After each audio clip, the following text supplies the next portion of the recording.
It's soccer over there. It's Monday night. It's chaos. It's shenanigans. It's buffoonery. It's all of the things that you have grown to either like or not like or hate or love, or I don't even know anymore. It's going to be one of those kind of a shows. Nick Alifi will pop in at some point. Jarrett Smith will pop in at some point. We'll see what happens. Since we don't have them and since we have John, it's time to tell everybody about what's the latest in There you go. I was waiting for the length of the note to get us in. I went with force this time rather than length. Yeah. We had Monday Night Football tonight, and it was the home finale for Manchester United going up against Brentford. Scored 3, and it was 3-0, easy win. They were a minus 132 favorite going into it. So what that does is after Monday Night Football, they are in 6th. They are 36 matches in, so they only have 2 more to go. And they are 3 points behind Spurs for 5th.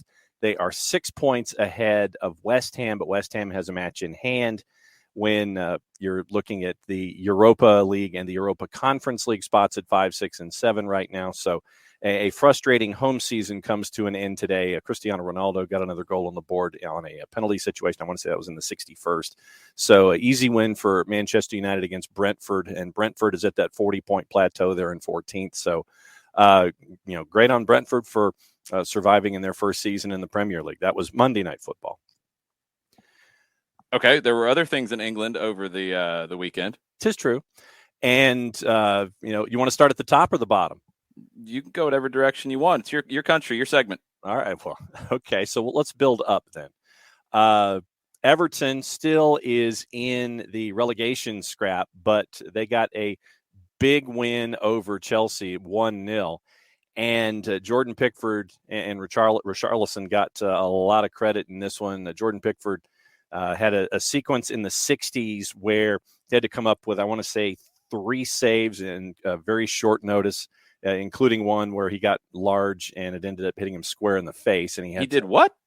He got large. He got big. He made himself as large as possible to make sure that. Watch it, John. I know.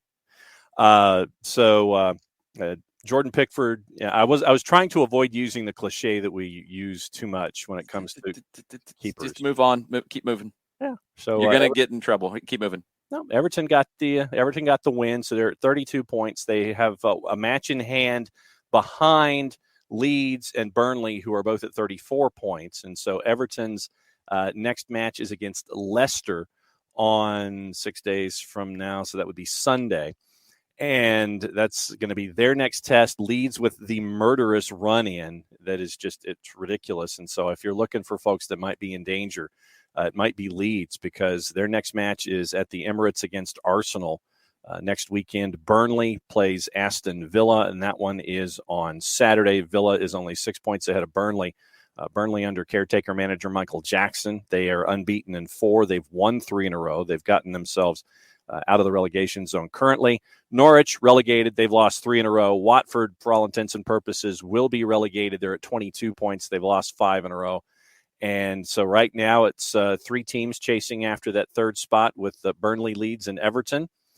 Then you go up to Arsenal with their win. They've now won 3 in a row. If you ask Mikel Arteta, he said in their win over West Ham, they won ugly in that 2-1 win over West Ham. They are now in 4th, 2 points ahead of Spurs. And now they're only 3 points behind Chelsea with the Chelsea loss to Everton. So both played 34 matches. So Chelsea's at 66 points. Arsenal is 63. But once again, they're only 2 points ahead of Spurs, and they've all played 34 matches. Spurs in that first Europa League spot. So the battle for 4, 5, 6, whether it's going to be folks dropping down, folks going up, that last European football spot, then the 2 Europa League spots. That's what folks are looking at 4, 5, and 6. Manchester City and Liverpool, they held serve. They both won. Manchester City, after a bit of a slow start, got 4 on the board by the end against Leeds, winning 4-0. And Liverpool, I think they rotated half of their squad, but they got a 1-0 win over Newcastle. So it's Manchester City at 83 points and Liverpool at 82. So the top and the bottom, once again, and the Europa League stuff and the European football. It's still a lot of stuff to play for with either 2, 3, or 4 matches to go, or 5 if you are Everton. Yeah, Liverpool living slightly dangerously just with that much rotation, but it worked out. Manchester City didn't really rotate too much. So we'll see how it goes this week for both of them. Liverpool plays tomorrow at Villarreal, and Manchester City goes to Madrid, who clinched the La Liga title this weekend. Who do you think goes down, Everton or Leeds or Burnley? I'm leaning toward Leeds because of the run-in that they've got, and especially with those first 2 matches that they have where you're dealing with folks who are chasing after European football. I'm leaning toward Leeds, but you've got to give Jesse Marsh a lot of credit for dusting Leeds off and getting them out of the relegation scrap. But they're going to have to steal some points someplace. So I'm leaning toward Leeds right now. Yeah, I kind of am too, but I am looking at Burnley as can they sustain this bounce? Yeah. I think 3 straight wins, it definitely was the right move to make the managerial change they did. But is that sustainable for them? I'm not 100% convinced that it is. Leeds has got a brutal run in. Everton's got a favorable run in, and they've got that game in hand right now. So it gets really, really interesting for spot 18 in the table. Spot 4 is interesting as well, with Arsenal on 63, Tottenham on 61, Manchester United on 58, but they've only got 2 games left. The best they can get to is 64, so it's unlikely that they get into a Champions League spot for Erik ten Hag, but it also looks like possibly they will avoid the Europa Conference League, which would be a complete waste of time for them, and I think actually hurt them more than help them. Mm-hmm. Europa League is okay, so we'll see where that goes. Brighton continues to move up the table. They got a win. They're 9th. Newcastle lost for the first time in a while. They're in 10th.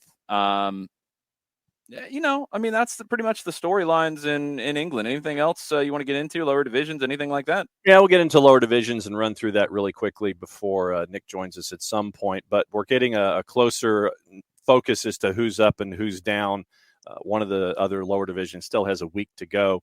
That's the championship, and League Two still have a week to go. But really quickly, Norwich boss Dean Smith is going to keep his job despite the relegation from the Premier League, but it looks like the front office may get a complete and total overhaul, including sporting director Stuart Webber.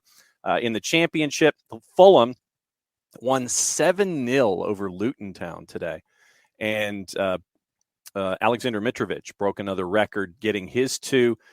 Broke Guy Whittingham's second-tier record of 42 goals in a single 46-game season. 2 second-halfers gives him 43 on the year with 1 match left to play. And you've got 7 teams chasing the other 5 spots when it comes to the championship. So there's still going to be folks living on a knife's edge, whether it comes to the automatic promotion spot. Bournemouth right now is in that spot. They're at 82 points. Unbeaten in their last 5, but they're only 3 points ahead of Nottingham Forest, who's at 79. Huddersfield's at 79. So 2, 3, and 4 could see some flip-flopping going on. Then for 5 and 6, the last 2 playoff spots in the championship, Sheffield United, Luton, both at 72, but Luton's goal difference took a massive beating today. They went from a -6 to a -13. Middlesbrough's only 2 points back at 70. Millwall's at 69 points. So 4, 5, 6, and 7. 5, 6, 7, and 8 chasing after the final 2 spots in the playoff. And you've got 2, 3, and 4 chasing after the last promotion spot and the first 2 the home spots in the playoff. When you get to League One, going down, Derby, Peterborough, Barnsley. League One, we know Wigan and Rotherham are going to play in the championship next year. Their season's done in League One, so we know the first leg dates for the champion for play-in for the playoffs. Wickham's at MK Dons on the 5th, Sunderland, Sheffield Wednesday on the 6th, Gillingham, AFC Wimbledon, Doncaster Rovers and Crewe are down to League Two. League Two, has a week to go. You had some games today, Exeter and Forest Green. They are going up to League One. You've got 7 teams chasing after 5 spots. Same situation as we have in the championship, where final promotion spot is in play, and you've also got all of the promotion playoff spots in play. So it's madness in League Two, and there's slightly less madness, but madness in the championship with League One already settled. All right. Thank you for the update. What we're here for.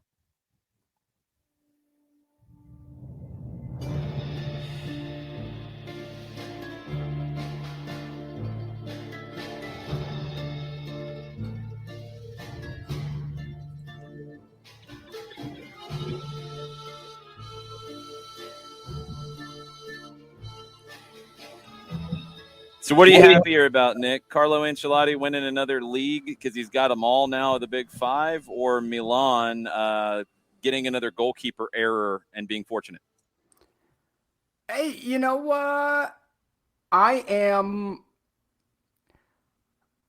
going to be very tactical in my answer here and say that I'm thrilled for Carlo because he is like he's like the Pokemon master of world soccer. Got to catch them all. So he's got La Liga Chew now. So you can't be mad at that. So very nice. Very nice. That's how he does it. He's people can say he doesn't have a strict tactical philosophy. He doesn't have some system adherence that he subscribes to all the time. However, what was a stretch, Mr. Parker? I demand to know. What was a stretch? But Carlo knows how to read the room, though, Nick. He does know how to read the room. And I don't think there's anybody better at reading a locker room than Carlo is. And he knows how to get the most out of his... La Liga Chew is a great Pokemon reference. It's a t-shirt. Oh, my days. Ha, ha, ha. It ain't a t-shirt, John. Stop. So there's nobody better than Carlo at reading the room and knowing how to get the most out of his players, whether they are very young or very old. So, as long as he wants to keep doing this, I think there's going to be somebody with a very large budget who will hire him to do it. When Mancini's done, I sincerely hope he finally decides to coach the national team, the Italian national team, because he's been approached before. He's wanted to stick to club football when they did, but I'm thinking now maybe he might be open to it. As long as it doesn't involve Chiellini and Bonucci, they can stay home. But outside of that, King Carlo, baby. Look, as far as Milan goes, I acknowledge what is happening with Milan, and I look forward to future games. I think that's all I can say right now. Okay. Well, okay, so yeah, you know what, Mr. Parker, if you do have a Pikachu tattooed upon you, yes, it does carry a bit more weight, I would say. I get it. Okay, I salute your your devotion to Pokemon. So Carlo's got 23 trophies overall as a manager, 2 behind Jose Mourinho and 8 behind Pep Guardiola in total trophies. But he's the only one who's got league titles in all 5 of the major leagues. Right. It's incredible, and it's a situation where you talk about those 3, and I think soon enough you'll be adding Jurgen Klopp to that. Maybe by the time his Liverpool contract runs out, although we'll see how many they get. They might add a whole bunch this year. We'll have to see. Of this era, I think Carlo gets the least amount of credit out of that. So, if we're going to include this era as really since 2000, when Jose started to become known. Right. Jose was the first of the group, and a lot of the things that have changed are because of him. He deserves that credit, even though he's not what he used to be.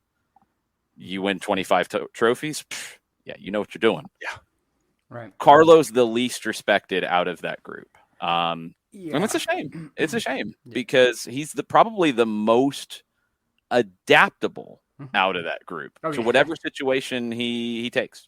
Yeah, and he adapts without taking the bus, airdropping it from 35,000 feet. and slashing the tires and then bombing the location where he doesn't need you to come in and make, 20 signings or 20 comings and goings. He doesn't need all that. He's like, what do I have? All right. I know kind of how I want to play. I know how the team was playing before. I know how to get them there. I know how to manage all these guys. Cool. We're good. Yep. Let's go. Give me this, give me that, a couple little things, of course, but that's it. Cool. And even for Card, one thing is that if you saw on Instagram, you saw a picture of Real Madrid players smoking cigars with King Carlo. Point to a time when any of the Real Madrid managers of the past were taking photos and posting them up on Instagram with the players, right? Zidane wasn't. Zidane wasn't doing that. No. Jose wasn't. Jose thought the locker room was bugged. Right. So he was looking for the mole. He was not smoking cigars with people. Exactly. And so for the first time, you have a manager, in a long time rather, you have a manager who gets the locker room, is loved by a large part of the locker room.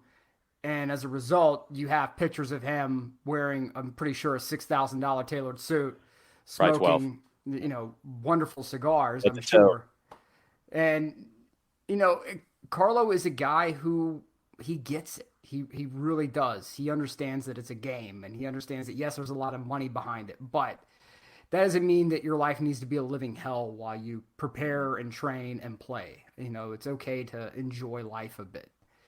And he's not one of those guys who is the old school Italian manager who says, all right, we're going to Ritiro and we're going to lock down in camp for the next month or so. Napoli wanted to do that, and he's like, I'm out. Yeah, he's Get like, me out of here. Yeah, and, he's not following players and assigning minders to players. Who's this player dating? Who are they with? What are they eating? We're doing fat checks and whatnot. He doesn't do any of that. It's like, can you play? Can you play the way that I need you to play in this, with what we're trying to do? If so, you're going to see a lot of the pitch. If not, you may sit to the side for a bit, but we'll work you back in. It's not a one shot and you're out. He believes in second chances. He gives problematic players the room they need to be themselves, and if they screw up on the pitch, to get back into the good graces. So, if you can handle a locker room with Maldini, Pirlo, and Gattuso and that range of emotions, you could pretty much do anything. So, he is, and he's extraordinarily underrated. And I think part of that is because all of his Milan success came prior to the run of Jose Mourinho and Pep Guardiola, and as a result, he's sort of more forgotten, I think, than he is underrated. And so when he shows up somewhere, people are like, "That guy's still going," and he just keeps doing this everywhere he goes. He keeps doing this, and again, by the autobiography, it goes all through his career up until when he leaves Milan and goes to Chelsea. And it details his sit-down meeting with Roman Abramovich, where Roman says, "Carlo, my dear, I want to win everything." And so it kind of gives you an idea of what the kind of guy he is and the things that are important to him. So it's a very worthwhile read if you get the chance. So. Yeah, 100%. If you're part of the Gustavo Book Club for SDH subscribers, it's in there. You can get a piece of that. It's a great book, great read, well worth your time. Very entertaining read too. Yes. You learn a lot about him, but it's also a fun read. It's a good one. It's one of the best ones in there. So check that out. And he details the origins of the Christmas tree formation and the reasoning behind how he set it up, and it's really impressive. So yes. If you're looking for matches to watch this evening, you've got Sao Paulo and Santos in the Brasileiro Serie A. Big game, two big teams. Sao Paulo's leading 1-0 in the 29th. That's on Paramount Plus, and it's on Fanatis. You've got the Copa de la Liga going on right now, 69th minute. Godoy Cruz leading at home over Central Cordoba, 1-0. And Defensa y Justicia 2-0 up on the road in Santa Fe against Union. You can also watch Liga MX Femenil with Pumas leading 2-1 at Toluca. few other games going on, but they're not easily available in the United States, if they are at all. I don't think you're getting into the 4th division in Argentina or the 4th division in Brazil, but if you are, more credit to you. The Jamaican Premier League's going on too. Waterhouse is up 1-0 over Molins United. I don't know them. And the Paraguayan League's not really available anywhere, unfortunately. They do have a River Plate in Paraguay, just in case you were wondering. Yeah, they have a River Plate de Asunción. So we have a River Plate de Montevideo in Uruguay, and we have River Plate in Argentina, and we have a River Plate de Asunción. Well then. I think this is actually 2nd division is it a 2nd division? Yeah, I think it's a 2nd division in Paraguay. So that's definitely not available anywhere. No. Good luck to you if you can find it. That's what's going on tonight. We got a bunch of other stuff to jump into on the news front. So we're going to kind of bounce around a little bit. We've got some Scottish things to talk about if and when Jarrett shows up, and we'll get into that. So the Serie A league situation, Milan got a late howler that gifted them a win against Fiorentina at home. Rafael Leao took advantage of the error, fires it in. He said it was a final. Now we have to stay focused on our goal. Inter 1-1, so they kept the pressure on.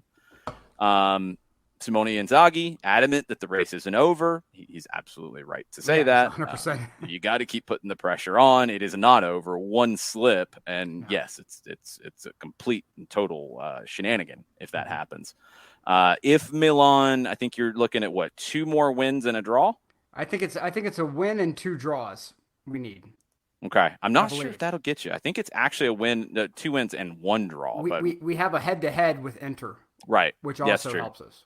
So that helps you with the tiebreaker. So hopefully, Nick, Well, there's 2 things to keep in mind here. One is that if you meet any Italian who's not at their core a fatalist, I have questions. Yeah, there's that. And that means that the person you're talking to is probably a little... I know. But Milan has coughed up a Scudetto where a win over Verona would have done the job, and Verona threw the super glue into the machinery, and the next game they have to play is against Verona. And then you have Atalanta, who barely squeaked out a draw against Salernitana, which Salernitana really dominated that game and should have won, but Atalanta did what they had to do, got a late goal. So they're... And Salernitana's got Venezia next, so if they win that one later this week, then they're out of the relegation zone and Cagliari's in it. Yeah.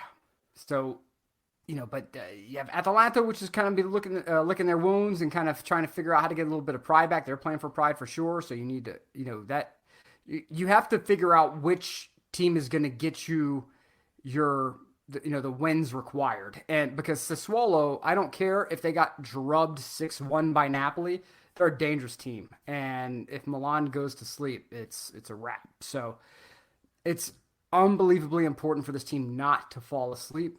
I think the difference between this year and last year is really the leadership of Tonali and how he is really just dragging this team forward. Tomori, look, I cannot say enough about Tomori and what he's been able to do, because that guy's picked up Italian in like no time. I mean, my God, he's doing full press game, like post game pressers in like full Italian, answering questions, and which is something that Pioli demands. Pioli says, "Hey, look, if you come here, baby, you're speaking Italian. I don't care who you are and where you're from." So, it really talks to the buy-in of this club. And that's something that I think has been missing for a long time, is cultural buy-in. Pioli has this team bought in. Now the key thing is don't fall asleep, which they have a tendency to do. So 3 games left. 3 games left. Let's see where this goes. John mentioned Cagliari, and they have sacked their manager, Walter Mazzari. Yeah, kind of a wild run for him. 60 years old, 32 matches at Cagliari, averaged 0.84 points per game. Not good. He was, you got to go back on this, in 2015, when Liverpool was looking for a manager. Mazzari was 3rd favorite, according to the odds, behind Ancelotti and Klopp to get that job. Right. And I mean, that's 2015. Mhm. And now, he'd been at Inter. He had a good run at Napoli. He won a Coppa Italia. He got second place in Serie A in 2013. Mhm. And it's just been downhill. He had the kind of bad year at Inter, but still was very highly thought of. Goes to Watford, didn't get a year in. Sent out. He went to Torino, 25 months there. Didn't really progress much. No, not really. And now he goes to Cagliari, and he doesn't get through the season. Like, 60. Like, I don't know what's next for him, if anything substantial is. I really, what needs to happen is Venezia needs to call him up. There you go. And say, because when I worked for NCAA.com, we covered the full gamut of sports, not just March Madness. And one of the things was the lacrosse championships. So it's divisions 1 through divisions 3. Mm-hmm. And there was a division 3 coach who I believe it was Salisbury. Yeah, Salisbury. And he said, look, you don't win division 3 with division 3 players. Nope. You win division 3 by poaching division 2 players and the occasional division 1 player who falls through the cracks. And that's what I focus on. And so what you need to have here is you can't get out of Serie B with a Serie C or Serie B manager. You need a Serie A manager to get the job done. Call Mazzari, make the deal. It's going to be ugly. It's going to be brutal, but he can get you back to Serie A. You're going to get relegated. I mean, like even their social media accounts saying, hey, look, when we get relegated, it's not the end of the world. So they're already accepting the fact they're going to get relegated. Call Mazzari, get the deal done, and get back to Serie A. That's all you need to do. Because good. But because you really don't have like a wealth of options, and you need to put a deal in front of him before someone else does. And you've already made enough mistakes.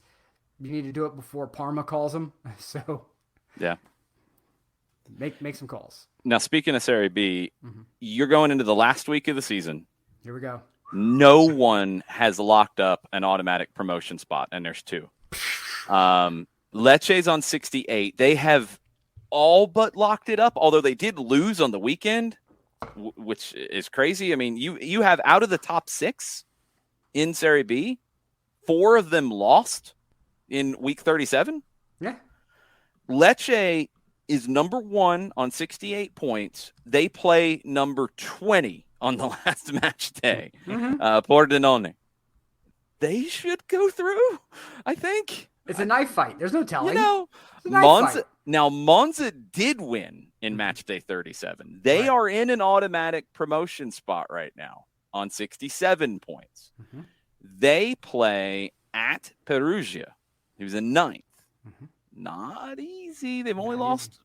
Perugia's only lost 1 of their last 5. Only giving up 32 goals a game. Perugia. That's 1 and 2. So Cremonese is number 3 on 66 points. They could jump Lecce if they win. Now, they have to go to Como, who's in 12th, who is a kind of high-scoring team, but they give up a lot of goals. They seem like a fun team. I kind of like for anybody Como. who doesn't know about Como, if you go and you watch the Casino Royale, right? So if you watch Casino Royale, where Bond is at the end of the movie, that's Lake Como. The right? castle? Okay. Yeah, that's Como, and that is like George Clooney has a mansion, like a lakeside mansion there. There are a bunch of oligarchs and movie stars and whoever who have mansions around Como. It's like it is one of the most picturesque, beautiful spots on Earth. I even want to say it made an appearance in Star Wars Episode 2. I think that's where they had the luncheon between Amidala and Anakin Skywalker. I want to say that was at Como as well. So yeah, I'm a nerd. Whatever. It's okay. Whatever. It's all right. It's all right. So 1 through 7 going into the last match day are separated by 6 points. There's only 3 points left for all these teams, but nobody's locked anything up yet, even with Lecce's easy last game. You go down to 7th place Ascoli on 62 points. They're going to be in a playoff, but where do they get to? They could get a bye through the first round of the playoff, which with this knife fight, you want as much time off as you can because this thing's going to be ridiculous. Right, because if you don't handle your business now, you end up subject to Article 2, subsection 3, lines 2 through 21. You got to go through the 5 versus 8, 6 versus 7 play-in round, and then play 3 or 4. Right. And then play another one to get the last promotion spot. So, it's good luck. And none of these games are easy. I mean, just even the Lecce one going up against Team 20 in the table is not going to be easy. Team 20, Pordenone got a draw last week. I mean, so, and just look how tight this is. 68 points, 67, 66, 64, 63, 63, 62, 58 at Frosinone is really the dividing line, between Ascoli and Frosinone. So that, I mean, and from Frosinone down, from 8 down, it's 58, 55, 54, 52. I mean, it's an absolute madhouse in City B, which is why whenever these teams drop down, it becomes you don't want to go. You don't want any part of that. You want no part of this. It's not like some other leagues, second division in other countries, where you can just sort of spend your way out of it. Venezia dumped cash into their club and ended up in the playoff losing before they were able to finally get back up. And this is what, like, if you look at Parma, right? Parma was a Serie A team, got relegated. They're in 14th now. Yeah. And they have the ghost of Gigi Buffon in goal. It's ghost. It is, I mean, you went from seriously being in Serie A, lower end of the table, down to 14th in the second division. Baby, you ain't coming back anytime soon. You could be Crotone. I mean, so there needs to be some serious changes, and the way that these guys invest, and I know there's a lot of American investors who are buying these smaller clubs and trying to dump cash into them. This is not England. This is not France. This is not Spain. This is not the A-League. These teams and these managers know how to make everything a problem for you, no matter what division you're in. It doesn't matter if you are in, a Serie C subdivision. It doesn't matter. Well, we mentioned the 1 versus 20 game coming up that you think Lecce, they'll be fine. Right. Pordenone last home game of the season, they're down 3-1. They're the bottom team in Serie B, 3-1 in the 64th minute. They get 2 goals in the last 5 to get a draw. And it finishes 3-3. Right. You think they wouldn't love nothing more than to knock Lecce out of automatic promotion? Right. And look, Monza's Berlusconi's team, right? Yep. And so they got a tough trip to Perugia on the last day. They do. And Berlusconi thought, I can just spin my way out of Serie B. No, hell no. It didn't work. Yeah, and he brought with him the architect of the Milan Champions League winning sides, and they still have been mired in Serie B for God knows how long, because you can't just add aging players to your squad and make it work. No, you have to find the right amount of guys with steel in their spines, know how to play dirty ball, all the dark arts, everything to get their way out, and probably sacrifice a chicken or two on your way through. Yes. And Eid Mubarak, everybody, by the way. If you are a believer of the Muslim faith, Eid Mubarak to you, and blessed feast for all. Okay, so, but getting back to it, you have to have the right mix of people who can handle nasty business to get out, and then you dump your money in to stay in Serie A. But these American investors are figuring things out very quickly, that you can't just dump your way into making a profitable corporation or business model or whatever you want to do. Call me. We will have conversations. I'll tell you where to buy and where not to. Just throwing that out there. Soccer over there consultancy for really? wannabe owners. Yes, because like when you hear of like City Football Group talking about buying Palermo, right? And look, Palermo is an arch nemesis of Catania because it's on opposite ends of Sicily. Let me make sure I get my bearings right. There you go. And the east side and the west side, it's even culturally different, right? So you have more North Africans more of the North African Arabic influence on one side. You have more from the Saracens and from the Aragonians coming in from the other side. And so you have had that kind of divide for a long time. And then you have the footballing battles between the clubs as the years have gone through. It's almost like Philly and Pittsburgh, if you want to think about it that way, where you have one state but two radically different mentalities and philosophies from city to city. So, but at the same time, it's Sicily. And I want Sicilian clubs in Serie A, even if it is. How you doing there, Valerio? Ciao, ciao. But the thing is that I want a Sicilian club in Serie A, and if it means I have to bite the bullet because Catania went bankrupt, and it has to be Palermo to get in, okay, that's fine. But I'm concerned about City Football Group coming in. I don't want stupid City Blue on Palermo kits. No, you can't do that. No, it is because if you try to come That's in one and you can't do. Stupid City Blue on Palermo, good luck handling what is going to come your way, and it's not going to be fun and pretty. It has to be the pink and black. It has to be. I am happy that it will be stable spending. Keep in mind that Palermo had it was an insane number of managers. What was it, like 44 manager changes over it's insanity, a 5 or 6 year period. I mean, it was something completely bonkers. And yeah, the Twitch pitches star World War III, and Nick keeps talking City B. This is a fantastic episode. Of course. That's how it goes. Yeah. This is how it always is. Yeah. And so, you're getting stable spending. I'm happy with that. I'm more concerned about the American investment in Calcio, where they get in, they discover how hard it is to get things done at a local level. Like the Friedkin Group has discovered, has any other group that's gotten involved when it comes to new stadiums and things like that.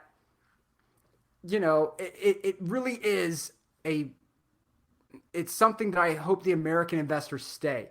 I don't think City Football Group's going to go anywhere, but it's important that we keep steady funding. And yes, if City B puts you to sleep, yeah, but you want drama, check out what's going on in Serie B, because this is wild, and the final match day is Friday. Now, good luck, and you probably need a VPN if you want to try to find these games. Fox Soccer Plus had rights to this, and they would show random things, but they're not showing anything live on the last day. I don't know who has Fox Soccer Plus at this point anyway, but that's another whole other question. I'm not saying I have VPN and I'm going to pull it up and watch it, but Friday 2:30 is when all the games that matter are on. And there's places that you can find this without too much craziness if you want to. And there's all the games happening all at the same time. It will be insanity with all of those promotion spots. And a little bit on the other end of the table, too, at least in who goes into a playoff and who goes automatically down. Right. So, I mean, Crotone is going to go down. They're definitely going down. Spal is barely going to stay out of the playoff spot. Spal was in Serie A not that long ago. Not that long ago, no. Yeah. And it was one of those. It was one of those vulnerable assets bought by Joe Tacopina when Joe Tacopina, who owned Venezia. And you may remember him from such hits as "I'm wearing a polo shirt that's 3 sizes too small." Oh, that's no! On the classic wooden boat cruising through Venice pictures. Ultra medium. Yeah, it's ultra medium. But lovely. You can say a lot of stuff about him. He turned Venezia into a winner, and he got them up to Serie A when nobody really thought it was possible to do that. And he wanted to buy Catania. But when he was going through due diligence, because he is a lawyer, he discovered 60 million euro in debt, debts that were unresolved, and told the club, look, declare bankruptcy and I'll buy him. Yeah. And the club was like, no. And so he said, good, I'll walk. He bought Spall instead. They're at 15, baby. They're going to stay in Serie B, but not by much. And we'll see how they regroup for next year. We'll see. All right, let's look over at Spain. We know Real Madrid's got the title now. Barcelona got a win. Oh, Sean Vergara, why are you blaming me right now, man? What? Sean needs to calm down. That's all. What's happening with me? Sean is having the angst of the Stanley Cup playoffs. He's overly concerned about his Florida Panthers. So Nick, you will learn at times the Twitch pitch gets out of control, and there's nothing you can do about it. Where's my dude Valerio? Where's Valerio? Just let it be. Valerio, who else? Valerio, tell me, who else is talking Serie B, Serie C? Nobody in English. Nobody in English. We're talking here. Let's move over to Spain. Let's check in with all the leagues. Let's have equal Sean time. Wants us to go elsewhere. We will move around. Calcio's the canary in the coal mine, ladies and gentlemen. No, we bounce around everywhere. We're going to talk Mexico too. But Spain, Real Madrid's got the title. Barcelona got a win over Mallorca. They're 2 points in second. Oh, jeez. Sevilla's in third. Atleti's in fourth. There are 4 games left. Betis is still in the mix for a Champions League spot.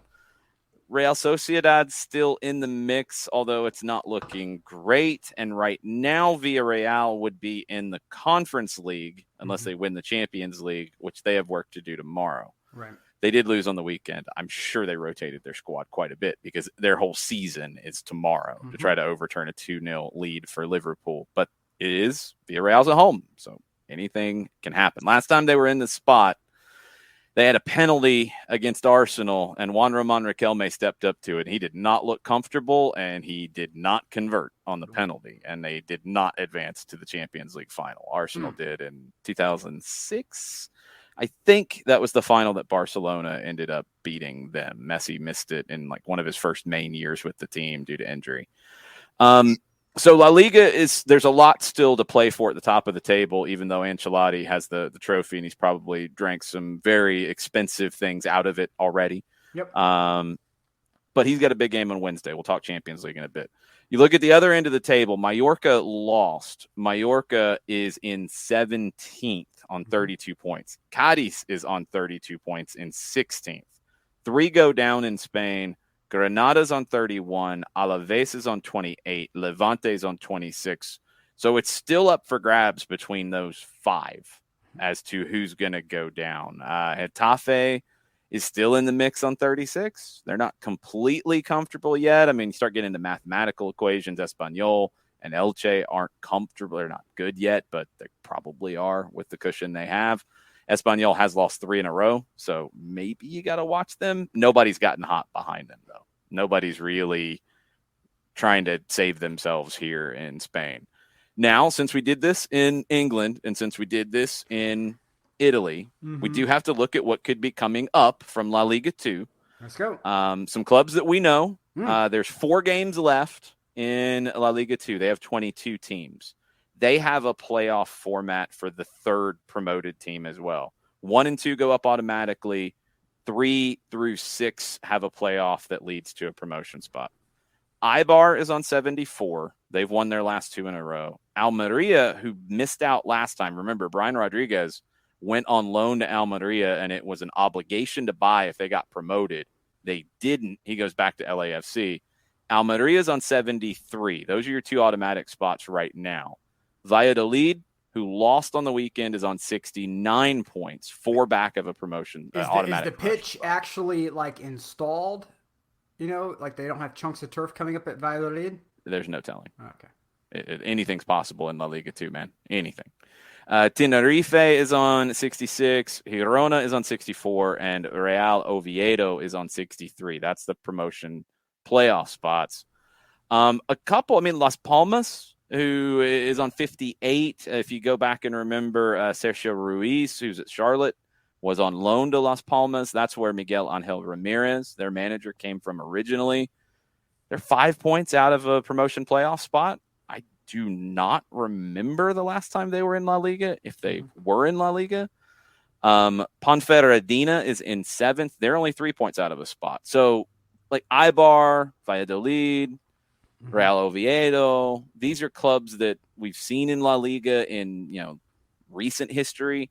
Almeria, I think it's been a minute. Tenerife, it's definitely been a minute. Same with Girona. But Ponferradina, Las Palmas, okay, we haven't seen them in a while. So maybe we get some turnover in La Liga. Spain has felt like one that it's 24 teams that are at a first division kind of a level, and it's kind of the same ones that rotate in and out. It hasn't really, there haven't really been the big surprises there like we've seen in some others. So that's where the La Liga and La Liga 2 tables stand. I would like to point out that this reminds me very much of like a classic Alifi Thanksgiving. It does? Yeah. Where we had like 50 people in the house typically. Like when and everybody's just yelling. Yeah, well, largely yes, everybody is yelling. But you had like the main table where like where Papa was set up, Papa and G mother was set up, and you had like the aunts and uncles, and you had like 4 or 5 different kids tables, and it was nonstop. Like you have to understand the 4 or 5 kids tables went from like ages of like 30. There's a progression of the seats. Yeah. And so you would have like finally in this other little dining room, that's where like the toddlers and infants were set up. But you had like it was like this cacophony of just crazy, insane noise coming out, and you had the common conversation taking place in the big dining room table, and the absolute symphony of screeching and yelling and whatnot. The Twitch pitch is currently the cacophony of just insane yelling. Guys, why are you trying to divvy up your voting power? It does nothing to benefit you. They're already on picks of the week arguing and fighting, and it's ridiculous. If you give, you have to understand, you're going to have nothing but Jason running away with things like we had before if we divvy up the voting power left, right, and center. Okay, we have to acknowledge our common foe. What? And have a coalition of the willing. The enemy of the enemy. What did I do?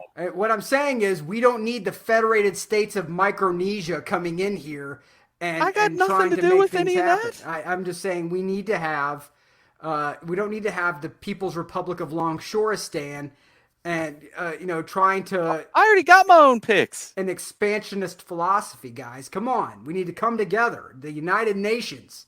Okay? What in the blue hell is going on? Stop Longshopoly. We need to have a coalition of the willing here. I've got nothing to do with the Twitch pitch not being Strategery. able to like get above like negative points each week. I got nothing to do with that. I can't help that. They got their own issues to sort out. All I'm saying is we had Valerio in here for like 5 minutes. He's like, ciao, Forza Lazio, I'm in Italy. And it's like, you will not have your voting rights. And Valerio's like, yeah, exit. Ciao. Ciao, Valerio. Yeah. Las Palmas was last in La Liga from 2015 to 2018. Okay, not that long ago. Okay, cool. Let's move to Bundesliga really quickly before we get to Scotland because our Scottish correspondent is standing by. Bayern have already got the title. We know that. Dortmund's in second on 63. Leverkusen's on 58. Freiburg, with 3 wins out of their last 4, are on 55 in a Champions League spot. RB Leipzig, back-to-back losses. They are on 54 in a Europa League spot. And Cologne is 4 games in a row with a win. They are in the Conference League spot, but they're only 3 points out of a Champions League spot. And there's 2 games left. Union Berlin has not lost in their last 5. They had won 4 in a row before drawing. They're on 51. So they're still in the mix for European football. Now, on the bottom end of the table, Greuther Fürth, 77 goals conceded. No good. Arminia Bielefeld, George Bello, 27 points there. They fired their manager. It's not a good sign. They are in an automatic relegation spot. Now, Germany does things a little differently. Yes, they do. 18 teams, 18 and 17 go down. 16 goes into a playoff with a second division team to keep their spot. Right now, 16th is Stuttgart on 29, 2 points ahead of Arminia Bielefeld. Hertha Berlin is 4 points ahead of that with 6 points left in the table. They have won 2 of their last 3. That's probably going to be enough for them. Augsburg is 6 points clear of the playoff spot. They're going to stay up unless things get really stupid. The German model is, like, again, so efficient, so easily explained. Well, they do have a different playoff. Nobody in the major leagues does this with the promotion where it's not just you have promotion, you have relegation. The 16th team in the Bundesliga, in the first division, plays the third place team from the second division to keep the spot in the first division. That's unique. I love it. I think that's a great format. Right now, the second division, I don't know why all the second divisions in Europe are crazy, bat-ish this year. Schalke is on 59 with 2 games left. Darmstadt is on 57 with 2 games left. Right now, those are the 2 that go up. Werder Bremen is also on 57. Right now, they would play Stuttgart in a playoff. Werder Bremen's they lost on the weekend. They hadn't lost in the 4 previous to that. Hamburg is on 54. They're still in the mix with 2 games to play. St. Pauli is still in the mix with 2 games to play, also on 54. So you don't have anything decided yet as to who's going up in Germany, and that playoff spot gets really interesting. Nothing like all of the second division stuff being must-see TV and crazy for multiple reasons, and basically every country that we've talked about in the last 20 minutes. Yeah, all of them. I mean, really, I think England might have at least they've got somebody going up, but they still have drama as to who's going to be in their playoff format. Good stuff. 1-1 at halftime between Sao Paulo and Santos. Santos scored in the 45th, and I don't think it was – well, I think actually it was scored way before that, but it was given in the 45th because they took about 20 minutes for VAR, it seemed like. It's not really efficient in Brazil with the VAR. But Sao Paulo Santos 1-1 at the half. You might want to cue that one up for the second half. Also, I guess we have to cue this fella up.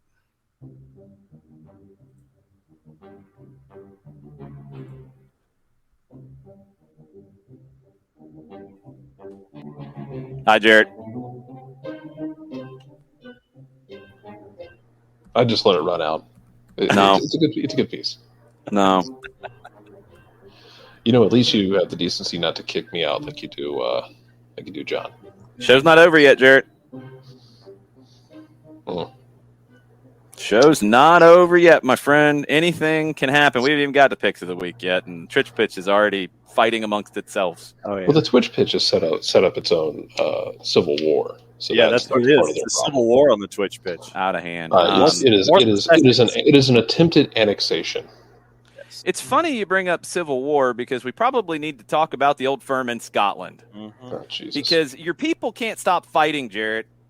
These are a bunch of drunken morons. You had 8 arrests. I feel like I've made this point many times. I'm still reiterating it. You had 8 arrests in the match on Sunday for, quote, disorder, pyrotechnics, and religiously aggravated offenses. That's really aggravated. Good. Running the spectrum of offenses there. Rangers claim their fans were attacked by bottles and other missiles at Celtic Park on Sunday. The club is also set to report, quote, possible hate crimes to Police Scotland. Celtic has had a statement that is very different than Rangers' statement. They said that their fans were targeted with missiles at their own place. They're still working through the recent events. And when Rangers hosted and one of their staff members was hit with something from the stands, they use missile in a very loose sense in the UK. So bear with it. Yeah, missile's a different term. It has a different meaning. This isn't like a tomahawk. No, dude, I'm not putting it past these people in Scotland, okay? I'm not putting people in Scotland don't have tomahawk missiles sitting in their They will find them, all right? Supporters groups in Italy are trafficking arms. You put it past the old firm? Hey, look. Let me state for the record that we can either confirm or deny the existence of any supporter groups who may or may not be trafficking anyway. arms and drugs at international level. I Anyway, didn't think we were talking about Italy, but no, we were. Celtic fans say that their fans were targeted in their own building with bottles and seating ripped from our seating deck. At least it wasn't a toilet seat. that's a South American. I'm not putting that past them either. Or chunks of concrete. They don't have the cojones to lift up an entire toilet and throw it on the field in protest. They would just talk trash about it. So, with all that said, you got 8 people arrested. You probably got more coming. All kinds of ridiculous nonsense. How'd the game go, Jarrett? Game ended in a draw, 1-1. Which Nick? Yes. What do you have to say, Nick? Kefsey, hold up. You got Cajun food? What? Okay, Nick. Nick, settle down. Jarrett, how'd the game go? Crawfish. He's not sharing it with you. Why? That's the problem. He's not there with you. We can remedy this. I have a functional automobile. Okay. Stash some so the y'all man can sort figure it that out. Jarrett, how'd the old firm match go? It was 1-1. It was an interesting chess match, because you have a situation where Rangers like to kind of skip the midfield. They play direct. They do play direct, and it's an interesting chess match because you have Celtic who likes to press things and get up the field and kind of try and pin you back, but Rangers can be pinned back, and then Rangers love, if you look at the heat map, Rangers love to play it back to their goalkeeper who's like 108 years old, and then they love to play it. They don't just play it. Does he have a cane? No. Okay. It's very impressive. McGregor's like 39 or 40, and he's starting to really show those. So he still has some really good games, but he's starting to show those slips where you're like, oh, the cliff is close. The cliff is close, and it is very sheer. But Rangers have this thing where you play them back like that. They don't just bomb it with reckless abandon. He's pretty accurate with it, and they love to play that long ball down the wings and then win the first ball because they have size, and then create, you are getting your defense set and then hit quickly. That's how they were able to create their goal on the day. They go down the right side, I believe. The ball ends up working its way to the left, and it's a brilliant shot. It sneaks inside the post, not dissimilar to Marcelino Moreno's effort, not as impressive because it doesn't catch the inside of the post. But be careful. People are going to write columns about that guy. Man, piss off. So you have this kind of chess match where you have a team that really wants to put you under pressure. If you want to play with the ball, Celtic wants to put you in hell. But Rangers are kind of okay with that because their idea is, if you want to do that, that's cool. We want to skip that back line anyway on that build-up. We want to play it long down the wings, win the duels, and then build up from there. And not necessarily build up with their defense, but get it over the back line, into the midfield, get it to the halfway line, and then build from there. So it's an interesting chess match. Celtic probably should have had 3 goals in the first half. They didn't take care of business. Tell me if this sounds familiar. It's a team that in the first half dominated. Celtic did get a goal. Jota scores on a very pretty cross where he just cuts in front of the defender and leaves Barisic on the ground. Barisic falls asleep, cutting in from the right side. So they probably should have had 2 or 3. They had most of the chances in the first half. They didn't take advantage of them. After the Rangers goal, it became Rangers' game, and Rangers chased the hell out of it in a very impressive way. Considering as much as they've played, they had a lot of energy in the last 25 minutes, and they hit the post, I believe, once or twice. Almost stole that game in Celtic Park. But as it stands, you have Celtic with a 6-point lead with 6 points. 4 games remaining. Had they lost that game, this thing would have been over. 4 games or 3 games left? Should be 4 games left. I thought you. This was the second of the split. Oh, okay. Yeah, the split's stupid. Well, that would be 3. You play 5.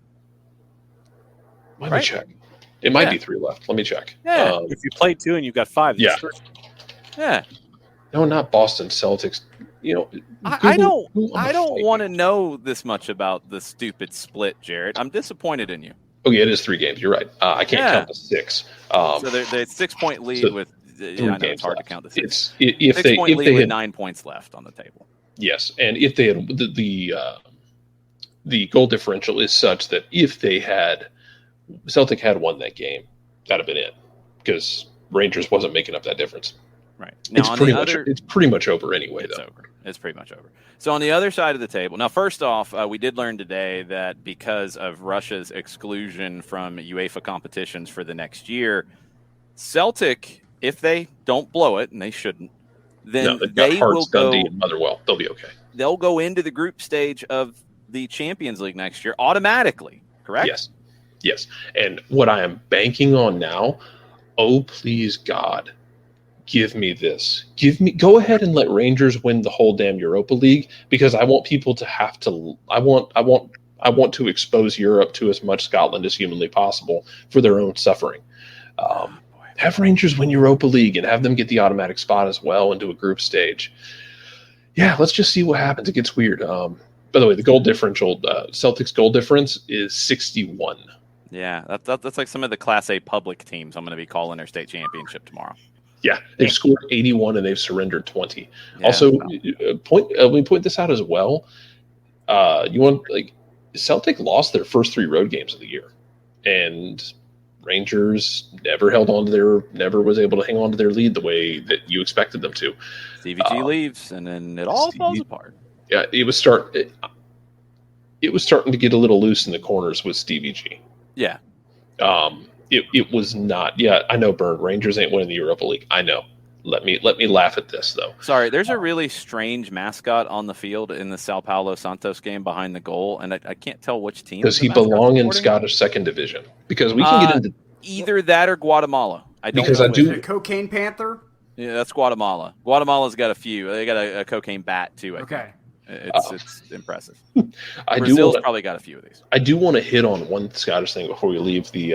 We got a couple more Scottish things. But before we leave the land that the Romans went. No, allegedly Hadrian at one point said, along the paraphrasing, he built the wall to lock the Scots into a mortal confrontation for eternity with their greatest rivals, the Scots. The wisdom of the Romans, even back then, even the Romans, no, we don't want anything to do with you. They got up to the wall. And they're like, no. And that's the fun part is the Romans were all 5'3", and they're rolling up in Germany, and there's these big 6 foot tall forest dudes running around. Yeah. And then you go over to the Netherlands, and they're even taller. And then the Romans are yeah. Look, hey, Legion 3, handle it.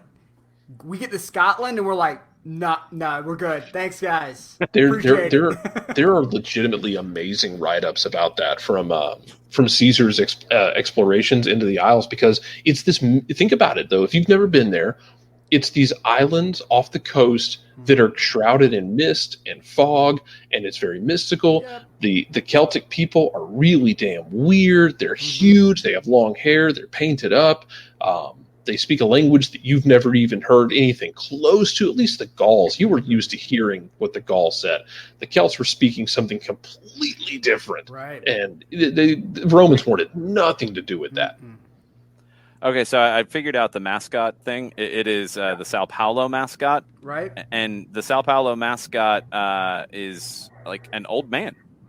It is. It's Santo Paulo. It's an old man with a white beard. All right. Because the real Sao Paulo died at approximately 60 years of age. So this and Sao Saint. Yeah. That's what it is. So it is Santo Paulo, and he has he's a mascot, so he has a giant head. That's what they do. But he has a very nice white beard, and he is trying to get the fans behind Sao Paulo as they are 1-1 with Santos. Okay. What you had something else on Scotland before you went into history down here? No. Well, you know what? Get your Scottish things out first, and if you don't cover it, I'll hit it. Oh no! All I have is, since we've talked relegation and promotion, and we have to do the same everywhere because it is equal opportunity around here. In the relegation side, it's not confirmed. We know Dundee's going down. Yes.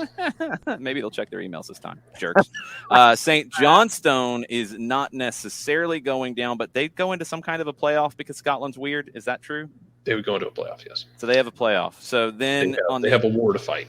They have a war to fight. So then on the other side of it, in the Scottish Championship, they don't do a split, which makes all the sense in the world that you have a split here. You don't have a split. Just whatever. It's dumb. You're earning the right to play in a split.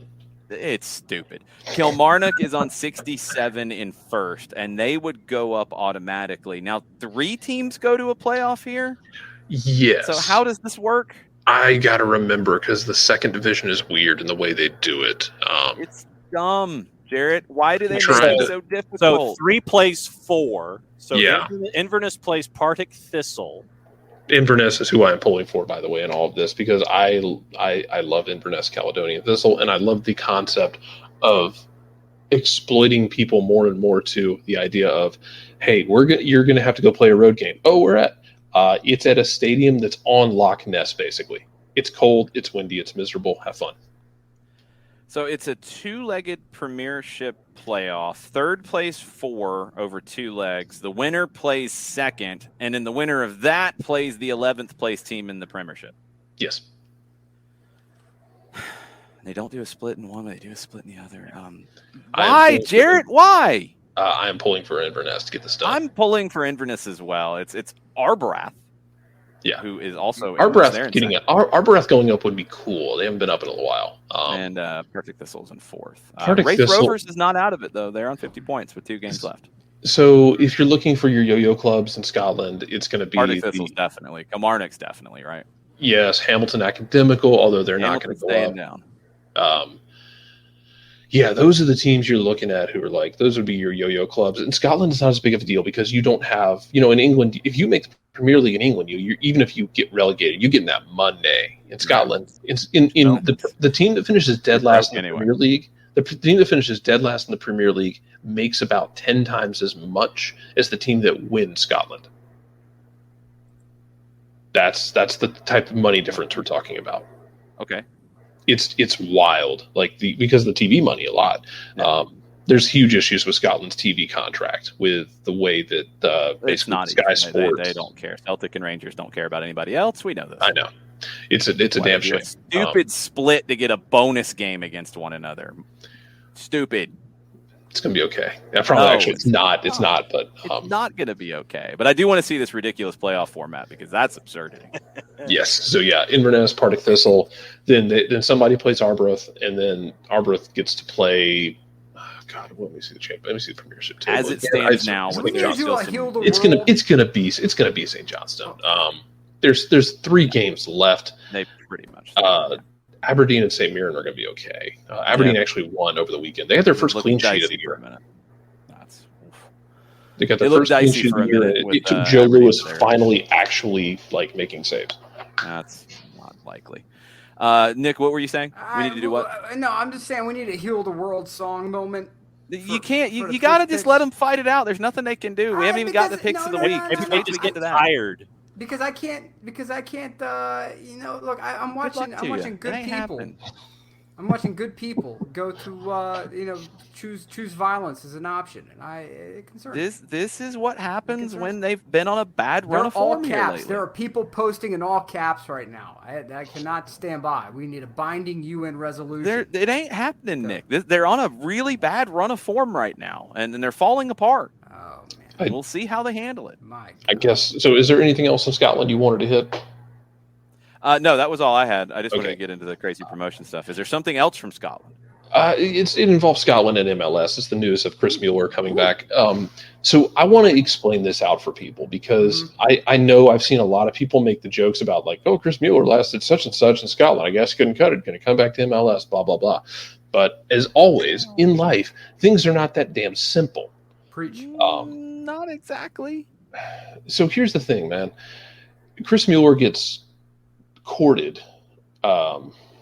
Chris Mueller let his contract run out at Orlando. Yes, and he gets courted by Hibbs. Mm-hmm. He falls in love with the idea of going to play with Jack Ross because, man, I don't know. Orlando must be a grim place. Because then, he lets his contract run out. There's already been stuff about about him. I think kind of with his tail between his legs about I left Orlando in a bad way, and I should have done better about things because I was so eager to get out and to go to Hibbs. So he did not handle that. He did not handle that well. Here's the thing: he signs a pre-contract last July. By the time he gets there in January, Jack Ross is nothing but a memory, and it's Sean Maloney in charge. It's a different system. He doesn't fit it. He only plays 15 games. Well, he does. And He has along the way, he was not good for no. He Orlando was in the not. second half of the season. He seemed like he already had his mind set on Scotland. Like he was thinking about it. He gets there. The manager who brings him in, who's excited, he was and Jack Ross gets that job like July 1.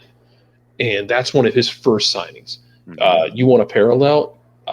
It's Stephen Glass bringing in Christian Ramirez, saying this is one of the guys that I want as one of my signings to do what I'm doing. He gets over there playing for Sean Maloney. It's not working. It doesn't fit. He has one goal in 15 games. The difference is that they got Ramirez in beginning of the season and he lit it up. Yes. And was a huge part. I'm very curious if he could have had a better performance playing under Jack Ross. Yeah, in the first half absolutely would have, because there were rumors that they were trying to get a deal done for him to go ahead and go, and they didn't do it, and it didn't help Orlando ultimately, and I think it wrecked Mueller. And that's the thing is, I'm not sure. I haven't seen anything from the Scottish media, so I'm not sure if it's a matter of Hibbs being cheap, saying we don't want to pay to get him early, we'll just wait till January, or if it was Orlando saying we don't want to sell, we want to see what we can get out of it. Yeah, there's no way to know. But so long story short, it's a complicated thing. He signed to go over there with a coach, then that coach isn't there. He just kind of just sputters along in MLS doing nothing, finally gets over there. It's not the situation he expected. He doesn't perform because that situation is not what he expected. And now he's back in MLS with his tail between his legs. It can be risky making a move. Yeah, reportedly heading to Chicago with his tail between his legs. I think Orlando had his rights. They probably might have had to got a little bit of yes. They would have had his rights because the contract played out, and they didn't get a transfer fee and any of that. Like if you get a transfer fee, then you don't keep their rights always. Although it's MLS, things always change. But in this case, it was clear because they had offered him a new deal. He said no. He signed somewhere else. They kept his rights because they offered him a new deal, and they didn't get a transfer fee. So they had to give something. Who knows what? Orlando didn't want him back, I don't think. So no, I don't know why they would. I would imagine he has burned bridges in Orlando with the way. I imagine that with the way that seemed to end. Yeah. To me, it seems like a situation where we don't want you back. You phoned in the second half of the year last year during a season where, we were a playoff contention team, and you did nothing to contribute to us, and then you left on a free, and now now you want, now it didn't work out for you. Oh no. Anyway, see ya. Well, we're keeping an eye on Brazil. One other MLS related move that is a little complicated is Real Salt Lake is going to bring Jefferson Savarino back from Atlético Mineiro. $2,500,000 in incentives. Now, he was transferred out, so he had to go through the allocation order, which Cincinnati was number 1 in. They were willing to trade it, but they didn't want to go any further than number 2, so then they would pop back up to number 1. So RSL had to make a deal with Austin and then make a deal with Cincinnati. So RSL's given $325,000 in GAM to Austin to move to number 2. They're going to swap to go to number 1 with Cincinnati to give up another $125,000 in GAM plus $25,000 in incentives. So when RSL officially signs Jefferson Savarino, then Cincinnati will be back to the number 1 spot. And I think they've ended up picking up through a couple of these sorts of moves over $200,000 in allocation money. So. Yeah. I have a question for Byrne. Sure. Right. Hey, so with Pellegrino Matarazzo, they had the manager Stuttgart. Stuttgart. You have to make sure you Stuttgart. Okay. So, what is the likelihood of him getting canned at this point? And if so, what would it take for Venezia to hire Pellegrino Matarazzo? Just throwing that out there. Ask him for a friend. I don't know if he'd go to Venezia. Ask him for a friend. I don't know. That'd be interesting. I don't know. Look, he's. Are you recruiting for Venezia? I am.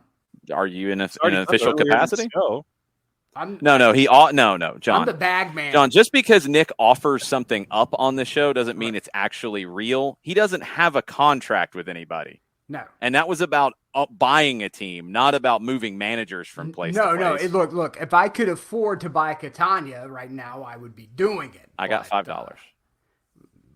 Hey, Nick, how long until Chiellini becomes like somebody starts talking up Chiellini to start coaching? Jarrett, why did you do that? The minute that he decides he's making the right decision and walking away forever from a playing capacity. Nosferatu. He has to go back to his coffin for a bit first. Maybe he goes to Chicago. Well, he's got to come to MLS and get absolutely dusted off the field by Jassy Zardes. Yeah. I'm okay with this. I'm okay with this. Look, I think as far as Milo goes, I think it's a good move for him. Anytime you show up in Europe and they have a new manager, they have new player decisions, all that stuff comes into play. If it ain't working, don't sit around and stay. Yeah. If you got an opportunity to go. Right. And if your athletic career is too short, the window for earning potential is too short to sit and wait to impress someone. Don't sit with the cabbage just because. God, no. If the cabbage says, you know what, we're going to give you every opportunity to put yourself on the map here to get first team minutes, okay, great. Then you're a part of it. But if that's not being said, I don't care if you're, where you're playing. Don't stay. The window's too short. So good. Mueller wants to come back. Yeah. Scotland is not an easy place to play. No. So no. A lot of really good players have come through Scotland, failed, and gone. No, it's not an easy place to play. It's not a talent-rich place to play. It's just hard. It's physical. It's rough. It's hard to be a skill player. Right. It's cold. It's harsh, man. It's a weird place to try and throw down roots. Also, you had two clubs, including Hibs and Rangers, who had a sponsorship deal with a cryptocurrency that no longer exists. Yeah, that's always good. Thanks, Bert. I appreciate that. Thank you. What's the update? He says Matarazzo has a job guarantee from Mislintat, even for the second division, but Mislintat may not survive relegation himself, so Matarazzo may be available after all. Okay, well, we'll see. Hey, look, I'm just saying. Look, it's okay. Pirlo's free too. Pirlo's supposedly coming back. Rumors about Pirlo getting back into managing. Hey, I don't want him starting off in Serie B. I would rather him take a Serie A club. But he needs to be in Serie A. He's a good enough manager to be in Serie A. He's proven it. I can't help that Juve are like lobotomized gerbils in their thinking. Hey, no. Pirlo's top of the list to go to Spezia. Right. That's okay. American ownership. That's okay. American ownership there. That's fine. He can go to Spezia. That's fine. Yeah, that's not bad. Thiago Motta reportedly looking to go elsewhere, and Pirlo is the number one candidate according to lots of reports. Fabrizio Romano has that. Good. It's American ownership. They should be more patient with him than a lot of Italian team presidents. So. Yeah, there's that. Last one on the update on the league tables, because it's Liga MX and they have finished the Clausura regular season. They do a split season, Apertura Clausura. It's a lot better than the Scottish split because it actually makes sense. Their playoffs don't necessarily make sense because 12 of the 18 teams make the postseason. They have a wild card round, which has become a lot of fun. John, do you know what the wild card round is called? It's the repechage, I believe. What? The what? I would repechage. There you go. Good stuff. Yeah. I saw that in your notes, and I was like, "Ooh, does he know what it is?" It's because I was thinking of the the equestrian term. That was when it first came out as You're using an equestrian term. repechaje. Repechaje, yes. That is the wild card round with 8 teams in it. 4 teams get to wait for these teams to get through. Club America got through the first round after firing Santiago Solari and going on a run. They got into 4th. Atlas, the defending champions, 3rd. Tigre, 2nd. And Pachuca, dominant this season, 12-3-2. They won La Liga's Clausura regular season, but they ain't won anything yet. Got to go through the postseason. So we get into the repechaje, and we get into what these matchups are. These are single game knockouts, higher seed hosts. It goes with Puebla hosting Mazatlan. It goes with Chivas hosting Pumas. Ooh, very interesting. Pumas has got, this other little game that's kind of a big deal on Wednesday in the CONCACAF Champions League, and it looks like Lumen Field is going to be sold out in Seattle for the second leg. And if it was anything like the first leg, you probably are going to need an extra pot of coffee to stay up for all of the stoppage time because it would be stupid. Monterrey hosting San Luis and Cruz Azul hosting Necaxa. But Pumas, very interesting spot there with having to deal with that after whatever happens on Wednesday in CONCACAF Champions League. Well, and remember that if you don't make the playoffs, you have to pay a fine. If you don't make the playoffs, you have to pay a fine? Or if you would have been in a relegation spot, but they're not relegating? No, I think that's where you pay a fine. Yeah, if you're in the relegation spots, then that don't exist right now. Yeah, that don't exist right now.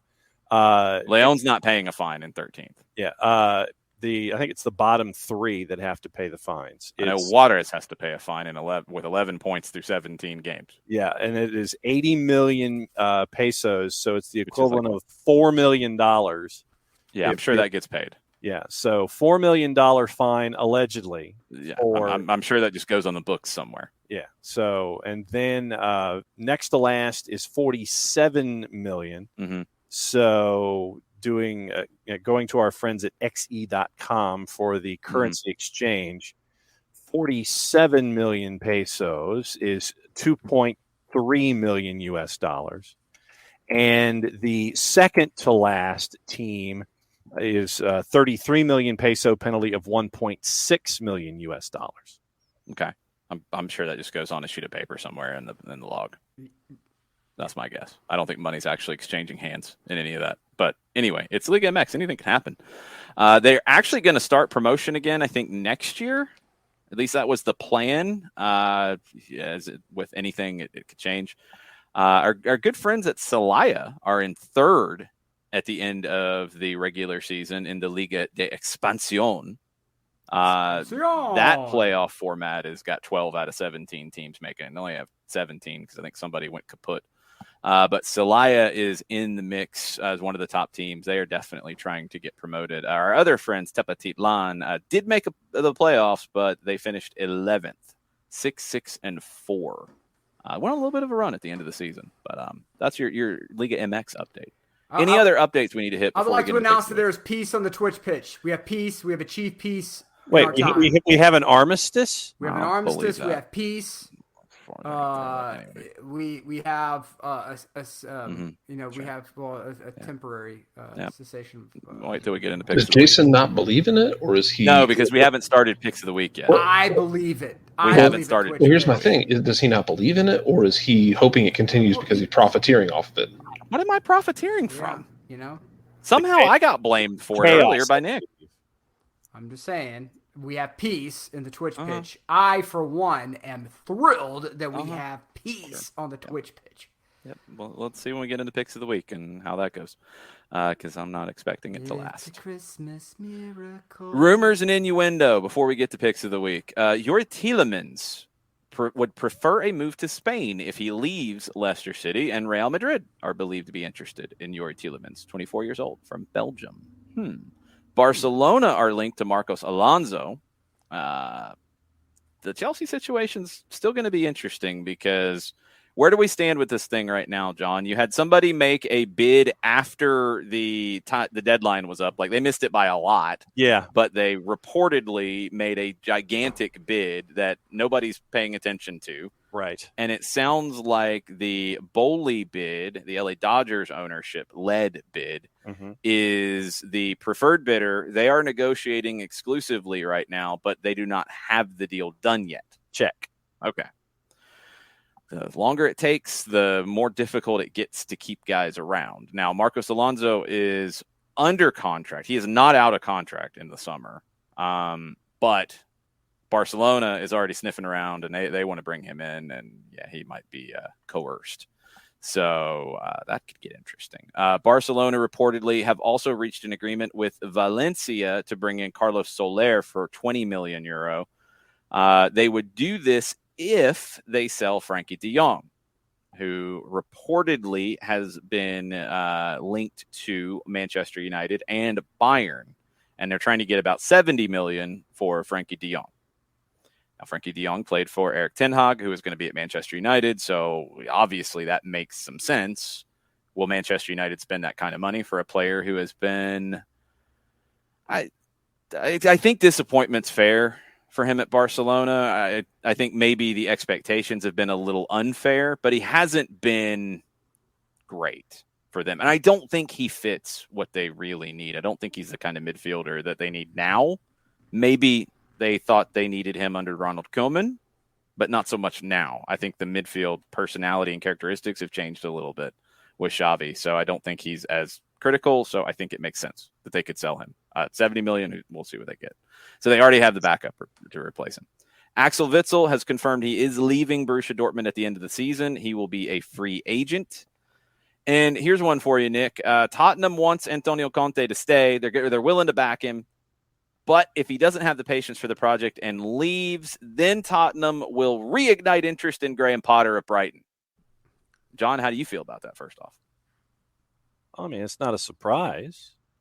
I thought Potter was a bum, according to you. He's a bum.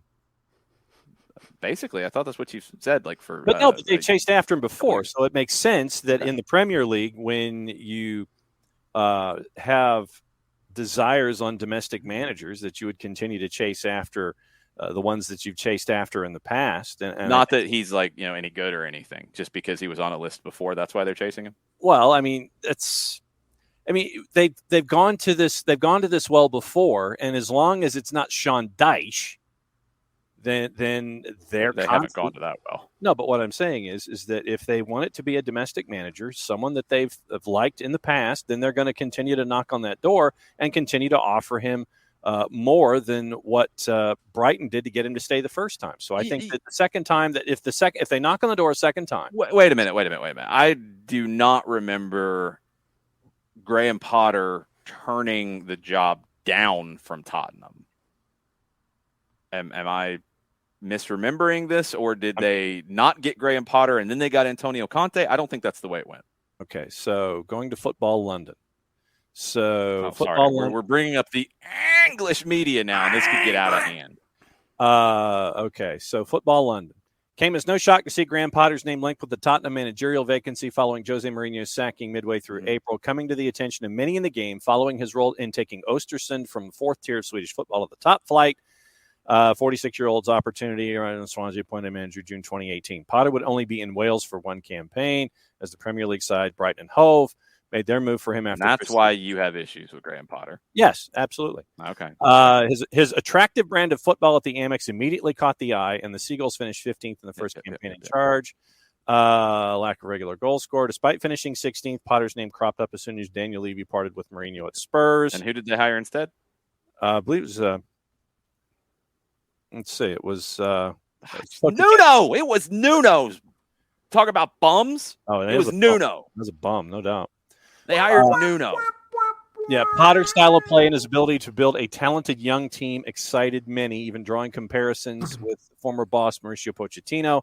Potter fitted Levy's need for free-flowing attacking and entertaining football perfectly. Football London understood a number of Spurs players had been repeatedly impressed by Potter's Brighton side.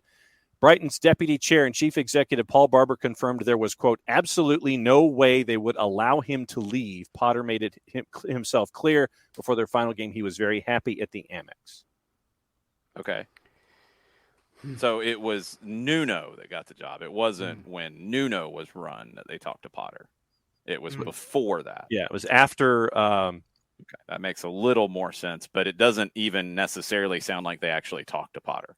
Yeah, so Mourinho gets From sacked. Football London, They want, which is a bastion of journalistic integrity. Yes, Mourinho's sacked. They're interested in Potter. Allegedly. And then they get Nuno instead because the front office at Brighton said that there was absolutely no way, and Brighton means no way, that they would allow him to leave. Yeah, there would be a way if they threw enough cash. Oh, yeah, absolutely. And if there's enough money involved. It's Brighton. They would take the money. And they got Nuno instead, which was that worked out great. Bad idea. Right. But it did get them to Antonio Conte, which now they're like, yeah, we're going to keep you around. They did give him some nice pieces. Sorry, this match in Brazil, they might fight over a possible VAR. You got assistant coaches being held back right now. Is Santo Paulo involved? No, the mascot is not fighting. One of the Santos, I believe it is the manager, is now kicking plastic bottles out of the way. Man. And he had to be held back from running at the referee. There was a tackle right at midfield, and I guess that sparked the VAR incident about a possible penalty that they're looking at, and this has been going on for a while. Brazilian VAR is not efficient in any form or fashion. They haven't fought yet. I'll keep you posted. But, Nick, back to Antonio Conte. He might stay at Tottenham, possibly, or maybe he goes to PSG. Yeah, possibly. He's not staying. He's not. You think he's out? Yeah, he's out.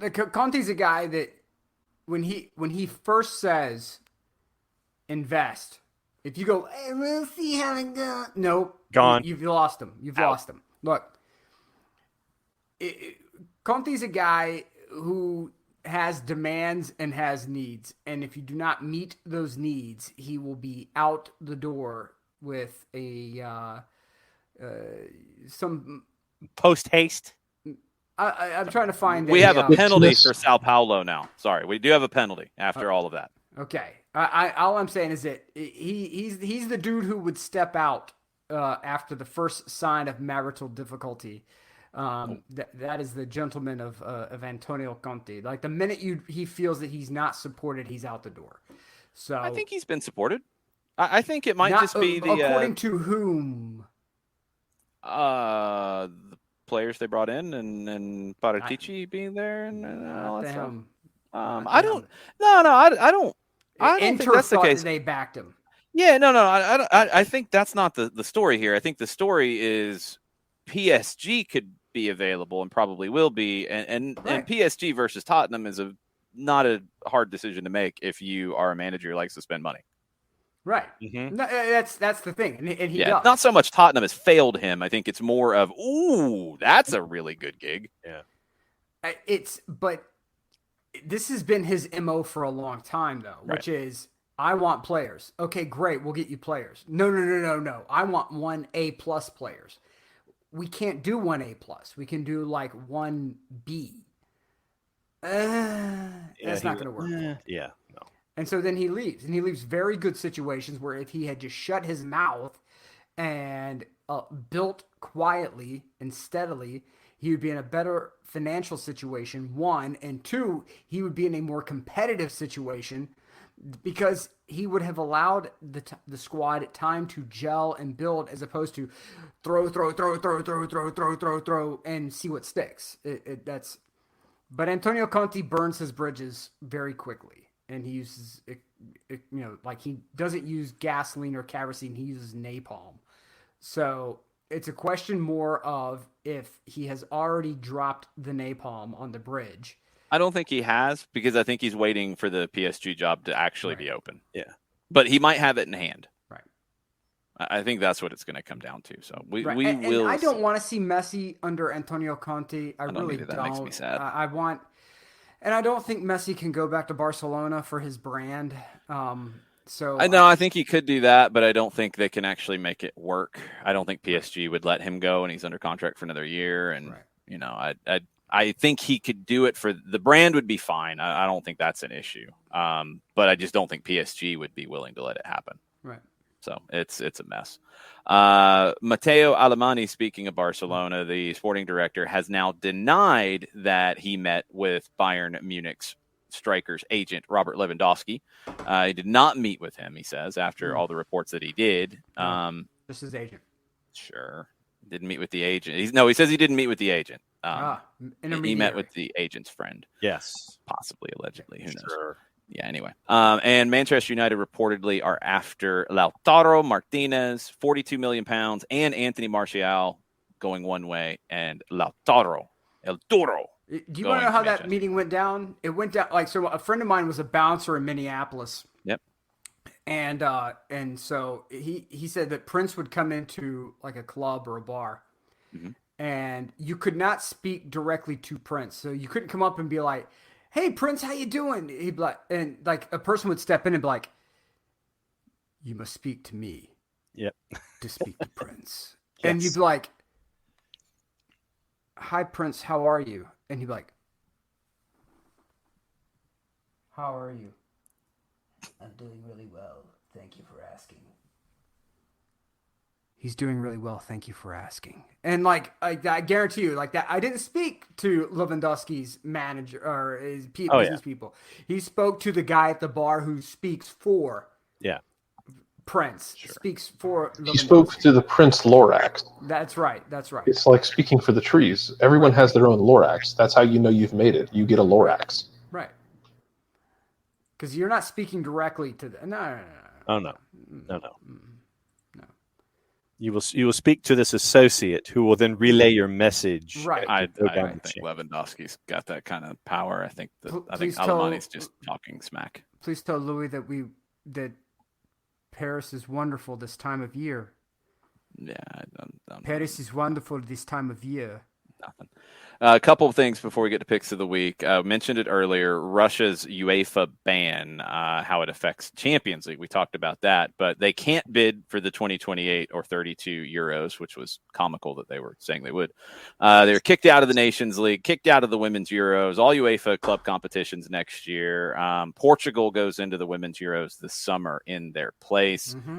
The Scottish Premiership champions will go directly into group stage. That should be Celtic. Jarrett will be very happy. That will happen at the expense of Zenit. I'm excited to watch them get thrashed in at least 4 of those games, but they'll make good money in the process. It'll be good experience. The Scottish Premiership runners-up right now, Rangers, will go into the 3rd round of qualifying rather than the 2nd. Right. So those are the changes to it. One thing that also happens because of this, because Israel was supposed to play Russia in the UEFA Nations League, that's not going to happen now, and it looks like they are setting up a friendly with Argentina in June. So that's kind of cool. That's right. Russian Soccer League, go. Get out. Leave. Go somewhere else. If you're playing there, you might want to really look at getting out now go or yesterday. Yourself. Mm-hmm. Run. FIFA making fines.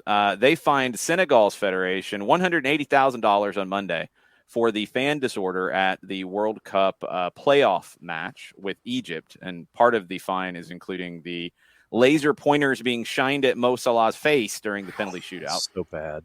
FIFA said the disciplinary committee also looked at the pitch invasion by Senegal fans, an offensive banner, and the National Federation's, quote, failure to ensure that law and order are maintained in the stadium. That seems like a big deal. But this is... And they play in an empty stadium for one game. There's nothing new with this, though.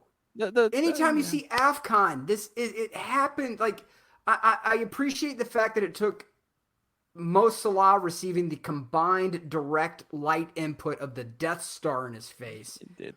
But this is nothing new, and they should have addressed it earlier.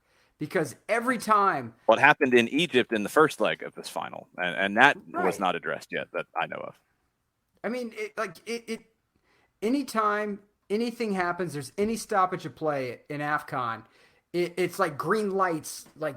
It's shocking that there's not like epileptic seizures taking place every. I mean, it's like you've walked into Studio 54. Yes, it is a cocaine-fueled Studio 54 experience. When was Studio 54 in operation, John? 70s and 80s. Thank you. Yes. Every second. Like Mo Salah's getting ready to take the penalty. The lights are hitting, and he looks to his right, and there's like Andy Warhol and Klaus Nomi hanging out over to the side. Watch the movie 54 if you have no idea what these two are talking about. Yeah. It was a pretty good flick. Yeah, or the Nomi song. You can also see the Nomi song for free on YouTube. Yeah, if you want to have an idea of avant-garde performance art in the Lower East Side. That could work too. We also have a couple of updates on some new teams that we are fans of. One of them, BG Pathum United. They have advanced in the AFC Champions League. Nice. They won Group G. 3 wins, 3 draws. They go in on goal differential ahead of Melbourne City from the A-League. And I'm very happy that the worst name in the history of the sport, United City FC, they went 0-6. Were their kits just like brown? I think brown is in their color scheme, so probably. Wow. You chose the most generic name humanly available, and you have paid the penalty. And you could have had Tactical Nuclear Bunny representing. Could have. And you didn't. They have yet to return our tweet, by the way. What, are you trying to throw shade at BG Pathum United? They have been No. busy in the AFC Champions League. No, I'm trying to figure out how we can best support Nuclear Tactical You Bunny tweeted them? on the show and tweeted at him. It's like, how can we show our support for you on our show as we have talked about you and mentioned you? They just played 6 games in a row in the AFC Champions League. They've been very busy. Let the bunny breathe, John. Okay.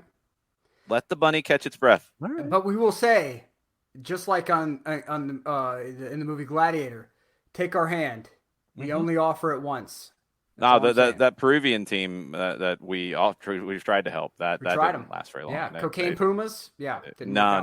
That's in Guatemala. It was I can't remember what they were. Binacional. That's what they were. Binacional. They had Cocaine Puma on the front of their they kit. did. Yeah, that's true. That's true. They had like the dual facing Cocaine Pumas facing them, and then we reached out to say, hey, look, we wanted to help you. We want to help you. Got nothing. Help us help you. Yep. No response. Where are they now, Jason? Where? That's what I'm checking. They are 3rd in the Peruvian First Division this season in the Apertura. Not first. Not first. Mm-mm. They are definitely not first. They're in 3rd. No, so they get the Cody. I think they have bounced back. They had a very bad season last year, if I remember correctly. See, it can wipe you out. So come on, Tactical Bunnies. Defensa Justicia returned the love, and they have returned the love, and so they get, and they won tonight. So there you go. We'll see. BG Pathum United goes back into the Thai League, and they are next game is actually in 2 days, and they are in 2nd in the Thai League. Look at this. Look what's happening on Twitch Pitch right now. Look at this. What are they doing? It's an Eid miracle. We have people. We have peace. We have people accepting apologies. That's good. It's beautiful. I am so thrilled. Twitch Pitch, I'm so proud of you. Just wait till we get the picks of the week. Zimbabwe, because we have to check in on our other friends. Chicken in FC. Haha. Greatest. They are in 2nd in the Zimbabwe Premier Soccer League. They like to go with the banter on the Twitters I have seen. They talk some trash. Chicken in FC. I like it. Love that chicken. They are 2 points out of the top spot behind Dynamos, the Glamour Boys. Yes. They're 2 points behind the Glamour Boys. Triangle FC is in 3rd. Yeah, and the Glamour Boys, I follow them now on Facebook, and so you've left Chicken in FC and you support the Glamour Boys. I have not left. So. No, you don't get to pick 2, John. 3-piece dark meat spicy combo for no man. I can't monitor teams journalistically. No, you're not monitoring journalistically. You're waiting to buy some Glamour Boys stuff. That's what you're going to do. We know how you operate. Find some Chicken in FC stuff. I follow them on Facebook too, and they've yet to put out any kind of an alert. John. 3-piece dark meat spicy combo waits for no man. You went to the Glamour Boys. That's fine. No man. Glamour Boys. Me and Corey Glover and Vernon Reed, yeah. You went to the Glamour Boys. Jarrett's going to pick Triangle FC. It's the Rock. Triangle. Triangle FC. I don't know. They're Triangle FC. Maybe their mascot can be Triangle Man. Their mascot's JT Yoga. Thank you, because I was just about to go in a They Might Be Giants direction. I get to drop a They Might Be Giants reference. I'm taking it, man. There's no other show out there that's talking Chicken in FC, Glamour Boys, and the Rock. Man, you got the Black Rhinos FC. in Zimbabwe. Stay lit. Zimbabwe, this league is wild. Man. Look, we need to reach out to league officials and be like, we need a box of do. of stuff. Let's go. We do. At the very least, we need a press kit. Yes. Yeah. Yes, it needs to happen. Be the official American network of the league. And Alex is supporting Universe Man. Universe Man. Oh, man. Universe Man. Of course, Bigger that's the like supporting the entire Glamour universe, Boys. Man. That's no, it's not acceptable. Vernon Reed, All right. guitarist. Yes, that is how they. The Animaniacs video for that song was just The Tiny Toon Adventures when they used to do the. I'm mad he's still on Facebook too, Alex. They did the Tiny Toon Adventures did like music videos set to all of this stuff. So they did one for like Constantinople and had the little duck getting in the wrestling ring with all of the Triangle Man, Universe Man, and Person Man, and just getting his ass beat over and over and over. Beaten like Steve Jennings from Skokie, Illinois, up against the Ultimate Warrior Macho Mike Man. Stallings from Birmingham, Alabama, going up against Killer Carl Cox. Yes, Kefsey, it was Plucky Duck. The Plucky Duck was JBL, and Person Man was the Blue Meanie. Oh. But did the Plucky Duck then get beat up later by Demand? JBL. Oh no, that's what I'm saying. Like Plucky was JBL in the Revenge, and Person Man, Triangle Man, and Universe Man. Because the first time around, the Plucky Duck kind of busted up the Blue Meanie. Yeah, I was going to say JBL's going after it's the second time with the second. Chair. It's the second most satisfying thud you've ever heard in your life. The most entertaining and satisfying sound that has ever been recorded in entirety of human history is the sound of a bedpan hitting Vince McMahon's skull. That's the greatest. Yes. That's the greatest noise ever. I might need that. That was pure gold. Oh. Yeah, that's the greatest thing ever. Whoever mic'd that is just a brilliant person. I hope that's the first thing on their CD. Whoever did that, that should be the first thing on your CD. It should be. I'm hiring you. If I need sound effects, if I need things mic'd properly, that's who I'm hiring. No question about it. All right. Couple more things on the board. I'm gonna give this to you, Nick. Do you want to talk about what Johnny Infantino had to say? Do you want to get into that? We can talk about it. I think it needs to be. I think I'll put it this way: if we don't talk about it, we're skipping it.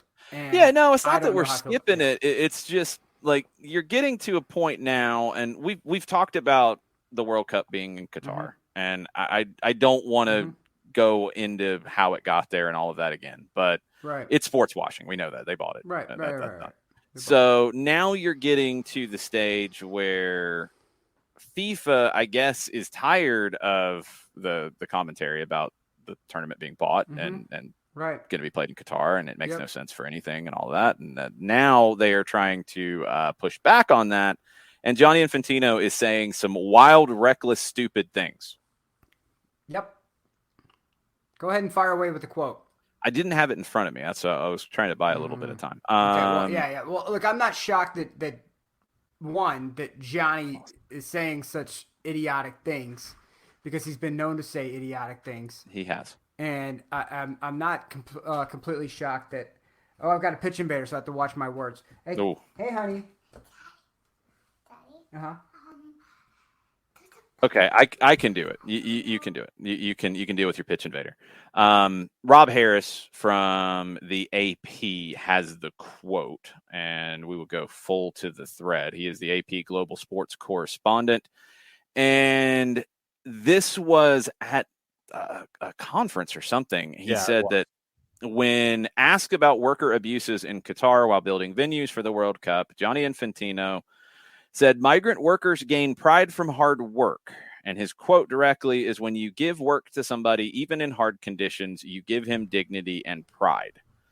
He also, and this is a quote, said, my parents immigrated from Italy to Switzerland. When you give work to someone, even in hard conditions, you give him dignity and pride. That is the full thing. This was on stage in Los Angeles. In Los Angeles. Yeah. Yeah. You know, here's my thing with the Gianni.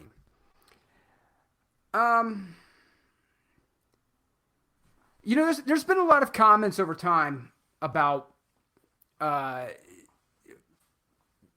many years and nation building and whatnot about the dignity of hard work, right? And there's almost always somebody talking about the dignity of hard work, and they love to apply this generously, like icing on a cake. They like to apply that term, and they use it to cover up a lot of things. If you watch any baking show, when the contestant really screws things up, what do? They cover the whole damn thing in icing to cover up all the cracks and faults and fissures and everything that shows how broken and busted their creation is.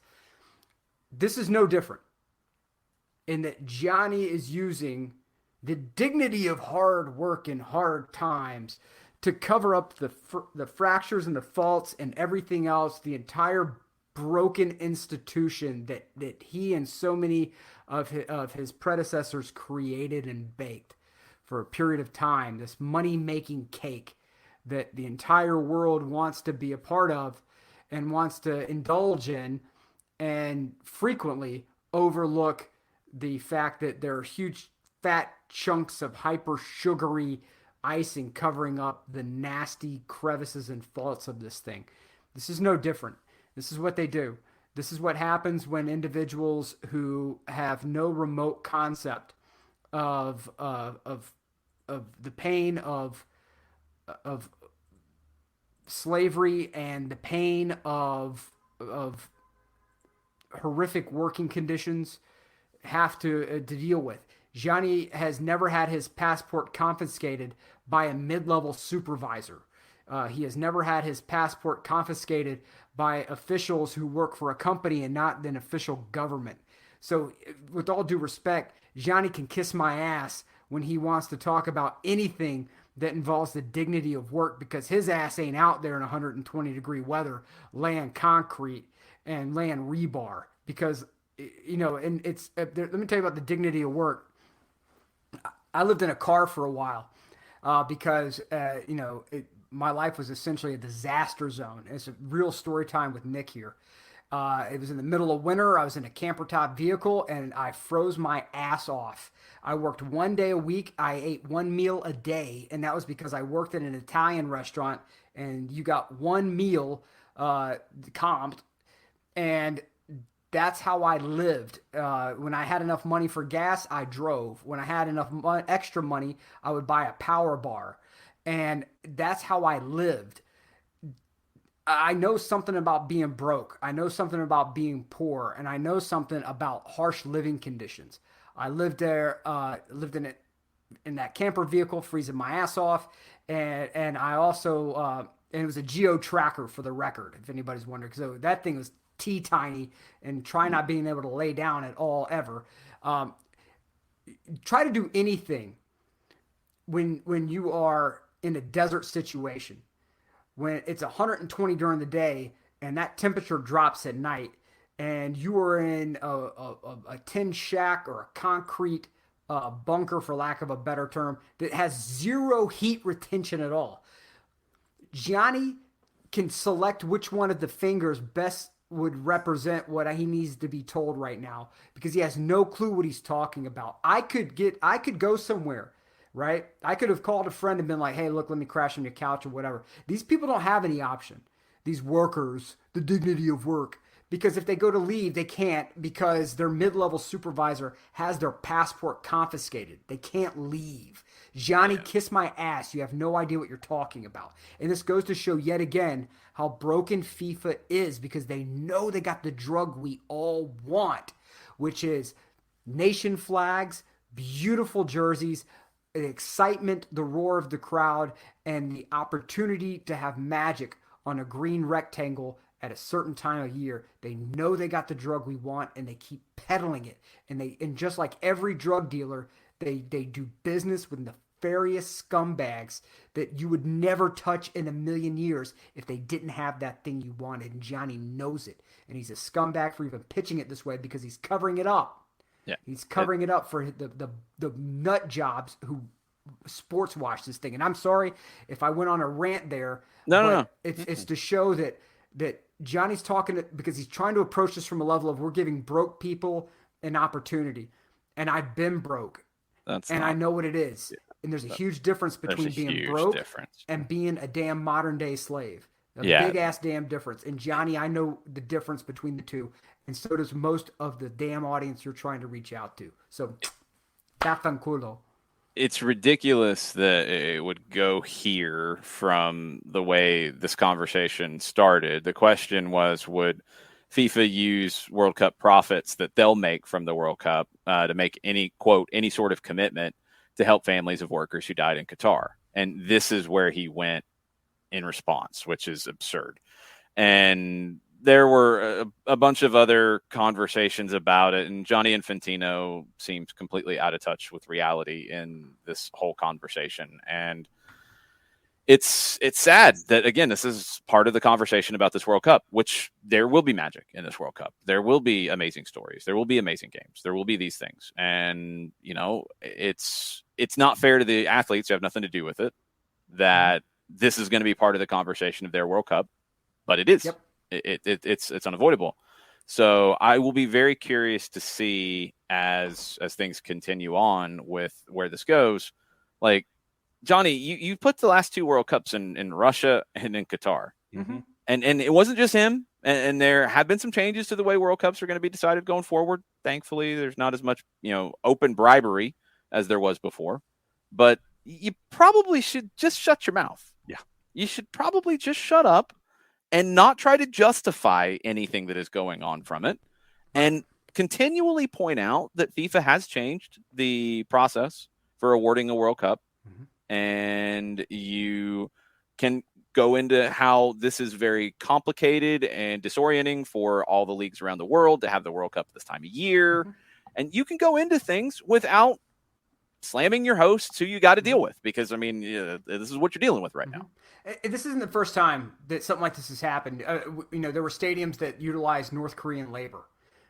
Those North Korean workers in 2002, did not have the ability to say no. In 2002, or it's happened before. I want to say it was. I want to say it was. I want to say it was 2002. But that would have been South Korea. I don't know. No, it wasn't 2002. I want to say it was South Africa. 2010. Yeah, 2010. I think they had an issue with getting they had an issue with geting stadiums done on time. I know that was true. Yeah, North Korean workers came in and assisted with that. This has happened in a lot of places. Yeah, it's happened in a lot of places. This is not the one event where this is happened. The most recent example. No, I think this is the most extreme of any of them, because just simple logistics. Having a World Cup in Qatar is insane. It's absolutely utterly really insane. But they sold it, and this is what it is. And just shut up with trying to justify it. Like, I get you don't want to make your hosts angry. I understand that. You do have to get this thing done. I understand that. Probably should have pulled it a couple years ago. But anyway, you didn't. You don't have to do this nonsense. This is what sports washing does. This is why you do it.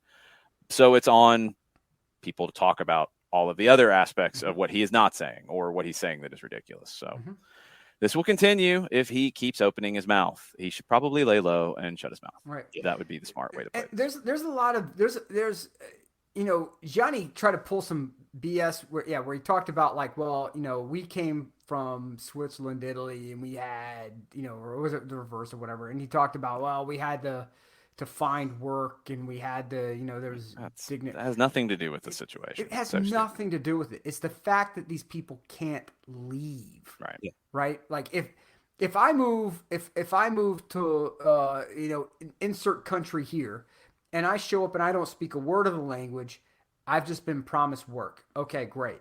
So I go to work and I bust my ass, right? And I'm out there sweating and doing whatever I got to do to send money back home. And, I decide, what? This really isn't for me. 9 times out of 10, I can leave. If I have enough money to pay for my fare back, I can leave. And in some cases, the state will even help me get out of Dodge. But this isn't that situation. They can't go anywhere. And it's not just It's just not, it's just not Qatar that does this. It's a lot of these countries where you go in, and if you're on a work visa, they confiscate your passport until it's time for you to go, and they have to get an approval from the company that you can leave, and that's where it comes in because the company says no, he can't leave, he's not done, and so the government says, oh no, we're not giving you your passport back, so you can't leave. So what are you going to do? You're going to stow away on a ship?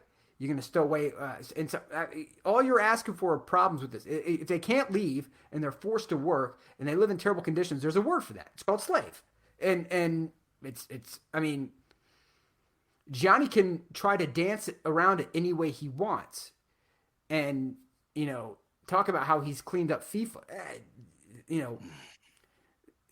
Sepp had his mess and Johnny has his. The one unifying thing in this is that there are nation states who know that they're acting like a damn fool and they're doing terrible things, and they use things like this to improve their image, and that's why we say sports washing.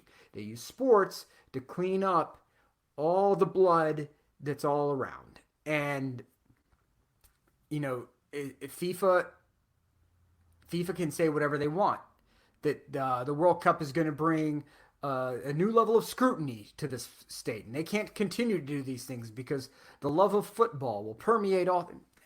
No, and not to mention, let's just talk logistics for a moment. Outside of the fact that modern day slavery is being enacted here to build your cathedrals to whatever monstrous end you're trying to achieve here, and let's talk about the fact that they have no damn hotel rooms for any of the people who come in. They're openly talking about there's villages and there's going to be cruise ships. And it is. It's somebody said it's the Fire Fest for FIFA. And it's exactly what it looks like. It looks like it's going to be Fire Fest for FIFA. And I'm just going to sit back and be like, I am thrilled that Italy decided to take a vacation early. And great, have fun. You kids do you. But, I really, the Russia one was terrible because, we knew what was bought with it. We knew this was terrible because we knew it was bought with it. And, all I want is for people not to shut up about this. That when we're leading up to the event, don't shut up about it. And that's dangerous to say for people. A lot of people can't say it, but my ass is in Dunwoody, Georgia, so I can say whatever the hell I want. Don't shut up about it. Just if you see things wrong in this world, see something, say something, and keep going. Because if Gianni Infantino had to get up in front of a group of people in Los Angeles and address this, he completely put his foot in it, and he knows it. But the only reason he put his foot in it is because it was brought up. So keep leaning on journalists and talking heads like us knuckleheads and other knuckleheads around the globe who talk about the sport that we love, and keep talking about it so these morons keep showing how crooked and buffoonish they are in front of a global audience. Keep doing it. It's the only way it gets slowed down. To hell with stopping it. We got to try to slow it down. They wanted attention. They're gonna get attention on what they're doing, and they're gonna get that negative attention. So I mean, that's all we can do over here. So those comments are reprehensible and just completely and utterly misguided in what he's trying to make this actually sound like a good thing. Anyway, let's get into picks of the week, because we do have to get into this while there is still peace on the Twitch pitch. We haven't talked about last week's results yet. So let's see where that goes. Twitch pitch, good luck. Hopefully you don't have another riot. I hope not. I make no guarantees. People live, man. The Twitch pitch, we got peace in our time. Well, peace in our time until the picks of the week. Well, let's see how this goes. Picks of the week from last week. Here we go. Independiente del Valle on Tuesday hosted Atletico Mineiro, and Jarrett picked the draw correctly out of the gate. First time in a while, the first game, somebody got something right in it. So Jarrett goes to 310, everybody else minus 100 after Tuesday. Wednesday, Pumas, Seattle, first leg, CCL final. John picked the draw. It was correct. So that got John back to 240 to the good. Jarrett fell to 210. Everybody else minus 200. Thursday, Deportivo Cali visited Club Always Ready. Nick and I picked the draw correctly here. It's all draws the first 3 days. See? And Nick, shut up, John. Nick and I go to 180. John's at 140. Jarrett's at 110. And the Twitch pitch is minus 300 to the first 3. Friday, Kashima Antlers on the road at Cerezo Osaka. I went out on the limb and picked the home underdog. I was wrong. I fell to 80. Everybody else got it right, picking the Antlers. Nick to 395, Jarrett to 325, John to 355, Twitch pitch to minus 85.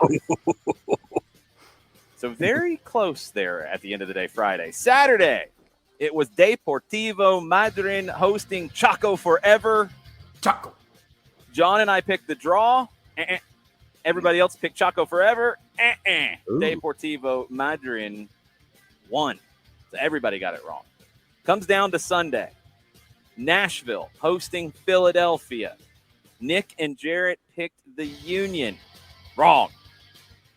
Myself, John, Twitch pitch, picked Nashville. Wrong. It was a draw. And nobody picked a draw. Wow. So then you had the prop bet, which could have decided it, because at the end of Sunday, Nick was at 195. John's at 155. Jarrett's at 125. I'm at minus 120. Twitch pitch is minus 285. The prop bet was yellows in the Pumas Seattle match, and it was 5 on the dot with a late one. The Twitch pitch got it. Ooh. If that late one hadn't happened, John would have won the week with 4 yellows predicted. The late one gave it to the Twitch pitch. That bumped them to minus 185, still last place. I finished at minus 120. Jarrett in third at 125. John in second at 155. And Nick won back-to-back with 195 after losing the last 2. You backed into it, Nick, but The you won. new Jason Longshore is in the house. He won back-to-back. I won back-to-back. Good for him.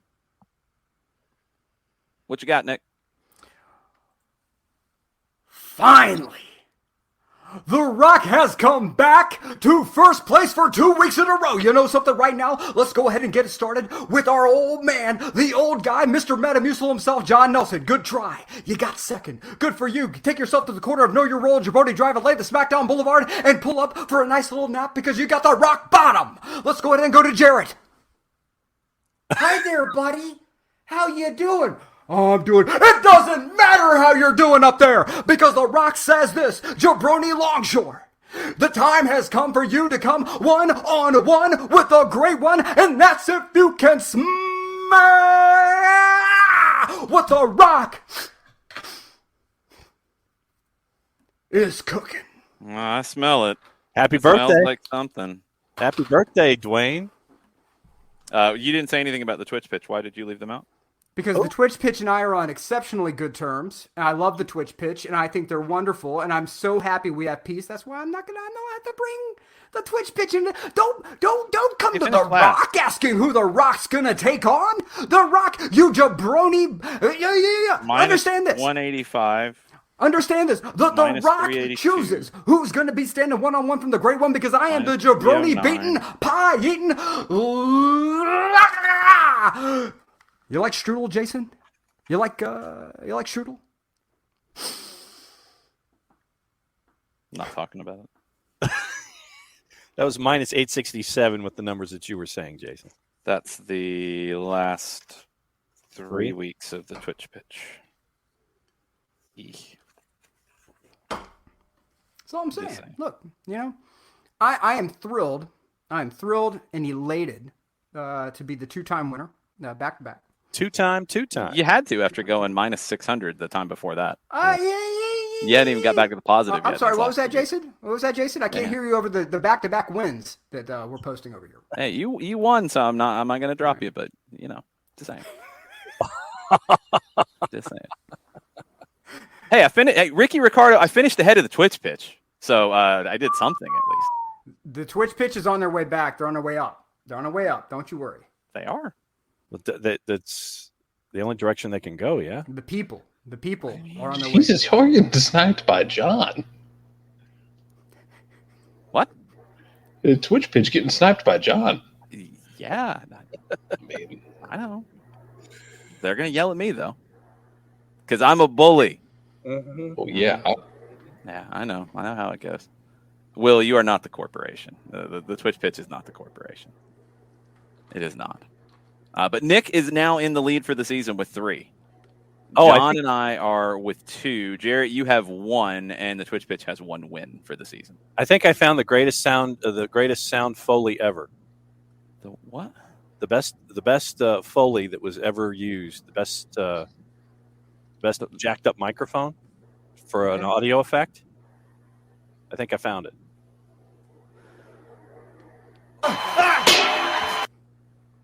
That was it. I found it. Man, WWE is going to be at our door like within 20 minutes. I'm telling them where Nick lives. All right. Let's get into the picks of the week for this week. Nick gets 2 picks. Everybody else gets 1. Twitch pitch, you get Sunday.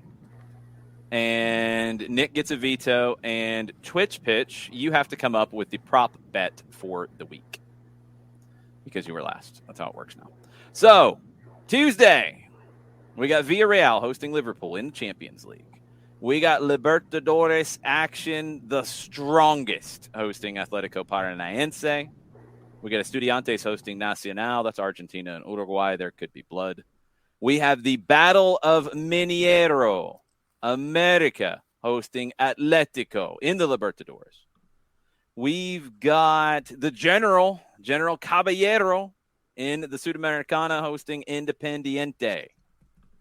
We got I guess we have the first playoff in Scotland, Jarrett. Is this true? Partick Thistle and Inverness? Tomorrow? Should be. Yeah, I think so. Is it 2 legs? Is it 1? Should be 2 legs. It's 2. It's the quarterfinal of the relegation promotion. I think it's 2. Scotland's weird. There's no telling. But that game's tomorrow. Partick Thistle is hosting. Yep. Scotland is here to entertain you from a safe Scotland distance. has some very interesting odds on this game. I'm just saying. Yeah. You got Bournemouth and Nottingham Forest. I mean, I'll take the Scotland game. Do you want the Scotland game? I'll take the Scotland game. It. If you want it, you can have it. Unless Nick vetoes it. I want it. Nick? I'll allow it. All right. Let's go to Scotland. Partick Thistle hosting Inverness. Jarrett, tell the people about Inverness. Inverness has been working their way up. They were at one point a team that we would see in the Premier League. The Premiership in Scotland, not the Premier League as you know it, down in England. England. England. Thank you. Wow. Inverness Caledonian Thistle is a merger between 2 clubs that happened in the late 90s. And they play on a field that is that thing on the top of their crest. Let me look it up. Let me get a closer look because I have a smaller picture right now. They have a crest that looks kind of normal and Scottish, and then they have something on top of it. Yeah, there's like an eagle on top of their crest. Is it an eagle? Well, there's like an eagle on their crest itself is an eagle on top of a thistle. Okay. It was so they're the Eagles. Yeah, I guess you will call them that. No, their nickname are the Cali Jags or the Cali Jags. Cali? Cali. Okay. Cali Jags, Cali Thistle. It is a merger between 2 teams in the past. So okay. It's a murder, but they're merged? It was a merger between 2 murder. I was confused. Yeah, merger of Caledonian and Thistle. Yes. In 1994. Yes. That would make sense. The merger was opposed by some supporters of both clubs. Yeah, this is like someone talked the other day about like we should merge Dundee United and Dundee FC. Like no, just because you think it's a good idea to like, oh well, we should just take these 2 small town clubs and merge them together, and then everything will be just fine, and they can move on with their lives. Are you Fozzie? Kermit. It's kind of a mixture of both because only a Muppet would come up with that idea. Waka waka waka. Because apparently everyone thinks that it's just going to be okay to merge those clubs. No. I promise you. First of all, the clubs in Dundee, their stadiums literally next door to each other. They hate each other. They hate each other, and there's a single street that separates the stadiums between them. Yeah, it's like merging Independiente and Racing. Yeah, it's a terrible idea. Inverness Caledonia Thistle plays at a fun stadium. It's backed up on the lock. I enjoy the concept of dragging people. Go look up Caledonian Stadium if you get a chance. It's literally backed up on the water, so you get just cold, miserable, windy days. And yes, I absolutely want to see what happens. But that to answer Will's question, which is for the North ICT or Ross County, I have to check. I have to check my longitudes and latitudes, and unfortunately, I do not have my sextant nor my compass with me, so I'll do that in a minute while y'all run through the picks. Well, these teams could merge because they both have Thistle in their crest and name. But being a Scottish team with Thistle in your crest is like being an American team that uses red, white, and blue in any capacity. I'm just checking. The Jags. Is Jags like something for Thistle? Cali Jags comes from. I'm trying to remember where it comes from. But the Partick Thistle is also known as the Jags. Yes, Cali Jags. No. Partick Thistle is also known as the Jags. Inverness is the Cali Jags. Yes. What? Why is Scotland Jags being and Cali Scotland? Jags? Why not? Okay, fair enough. If that's all it is, that's all it is. I'm just wondering. Partick Thistle's a plus 145 in the, I guess, first leg. Although, who knows? The draw is 200, and Inverness is 180. Can I call them Inverness, or do I have to go the full name? Do they get offended? ICT works if you want to. Cali Thistle, Inverness, Cali Thistle, whatever you. I mean, I generally see ICT as the abbreviation. Inverness.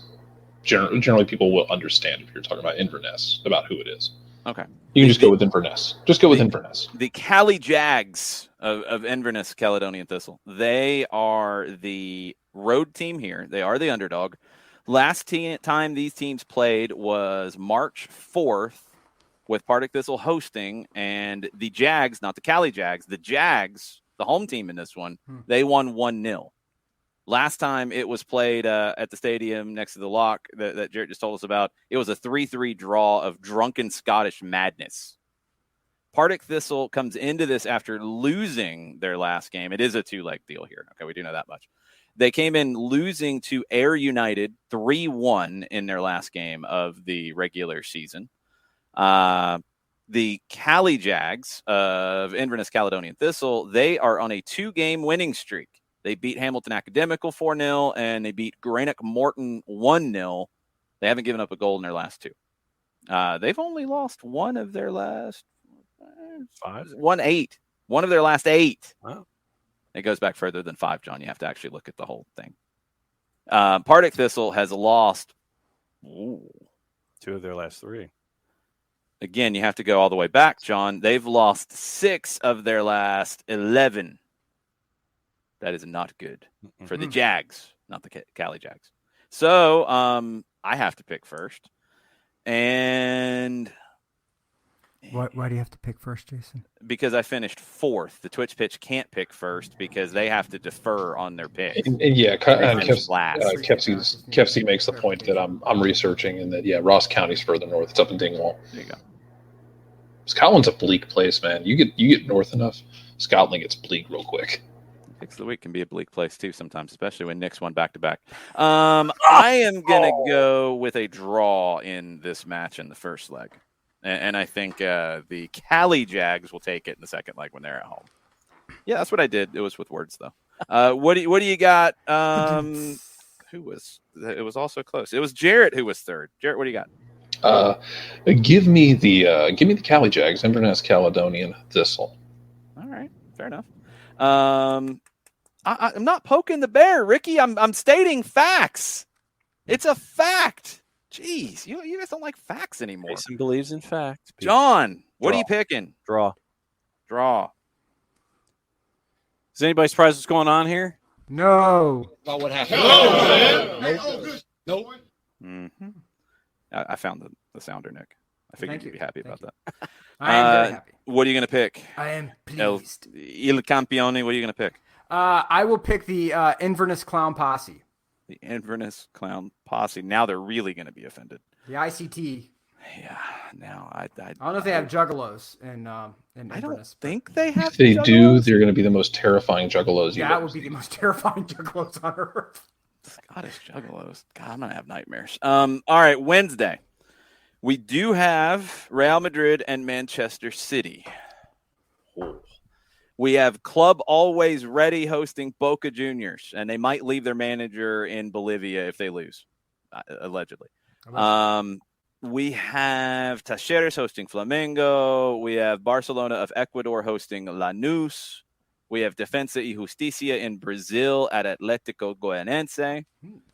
We have Cincinnati and Toronto and MLS tilt on Wednesday. Ooh, that could be spicy. Also have the second leg of the Conca Champions final.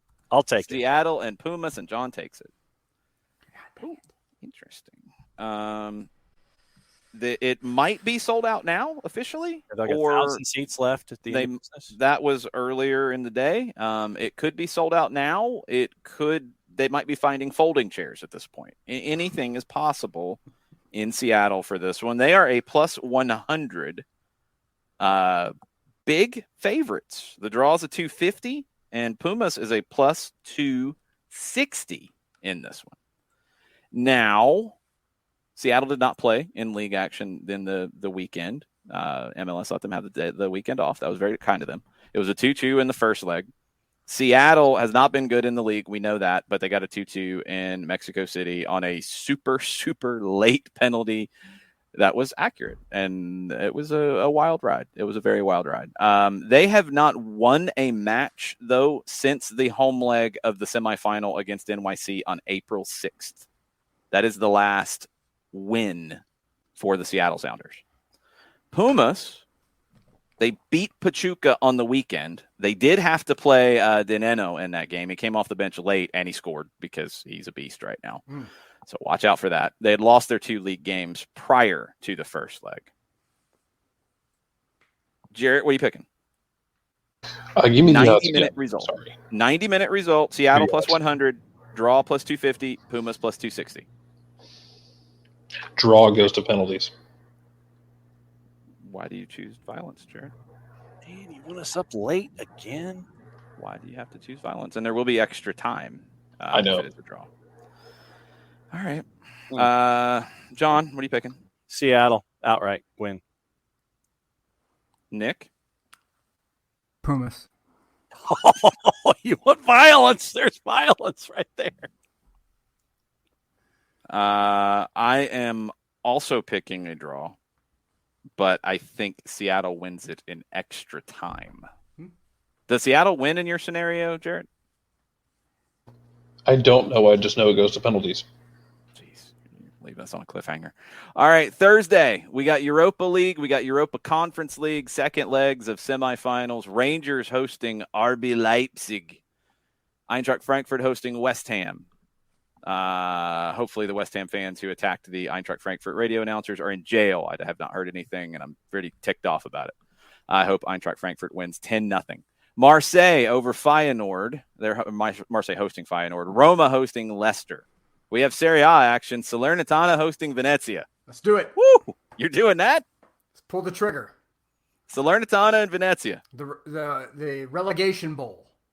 Good grief. Salernitana hosting Venezia.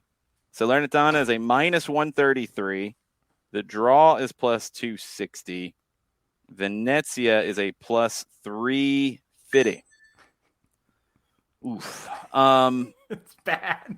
Oof. Last time they played in Venice, it was a 2-1 win for Salernitana. They played last year in Serie B, and Salernitana hosted, and they won 2-1.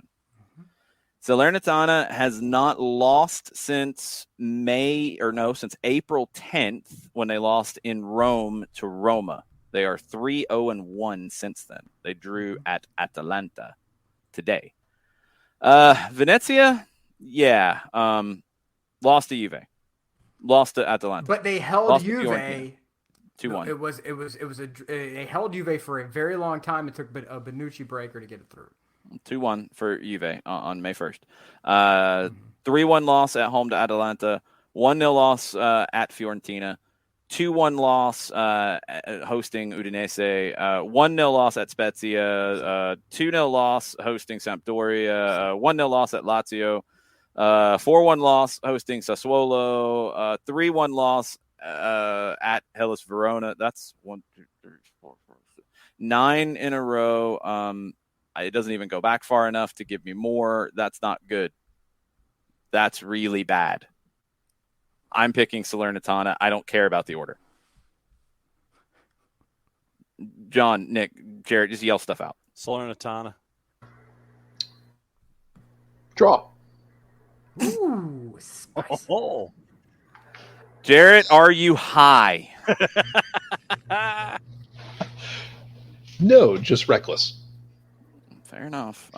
Venezia is that girl in high school that, especially in America, everybody's interested in, and you're wondering, like, man, why is she single? There's no way she's single. But then you hang out with her for a minute, and you're like, oh, that's why. This laundry list of reasons is why. You find out at the Pizza Hut that there's more to her, and you're trying to figure out how to get away from the buffet. What? What? Sorry, just having high school flashbacks.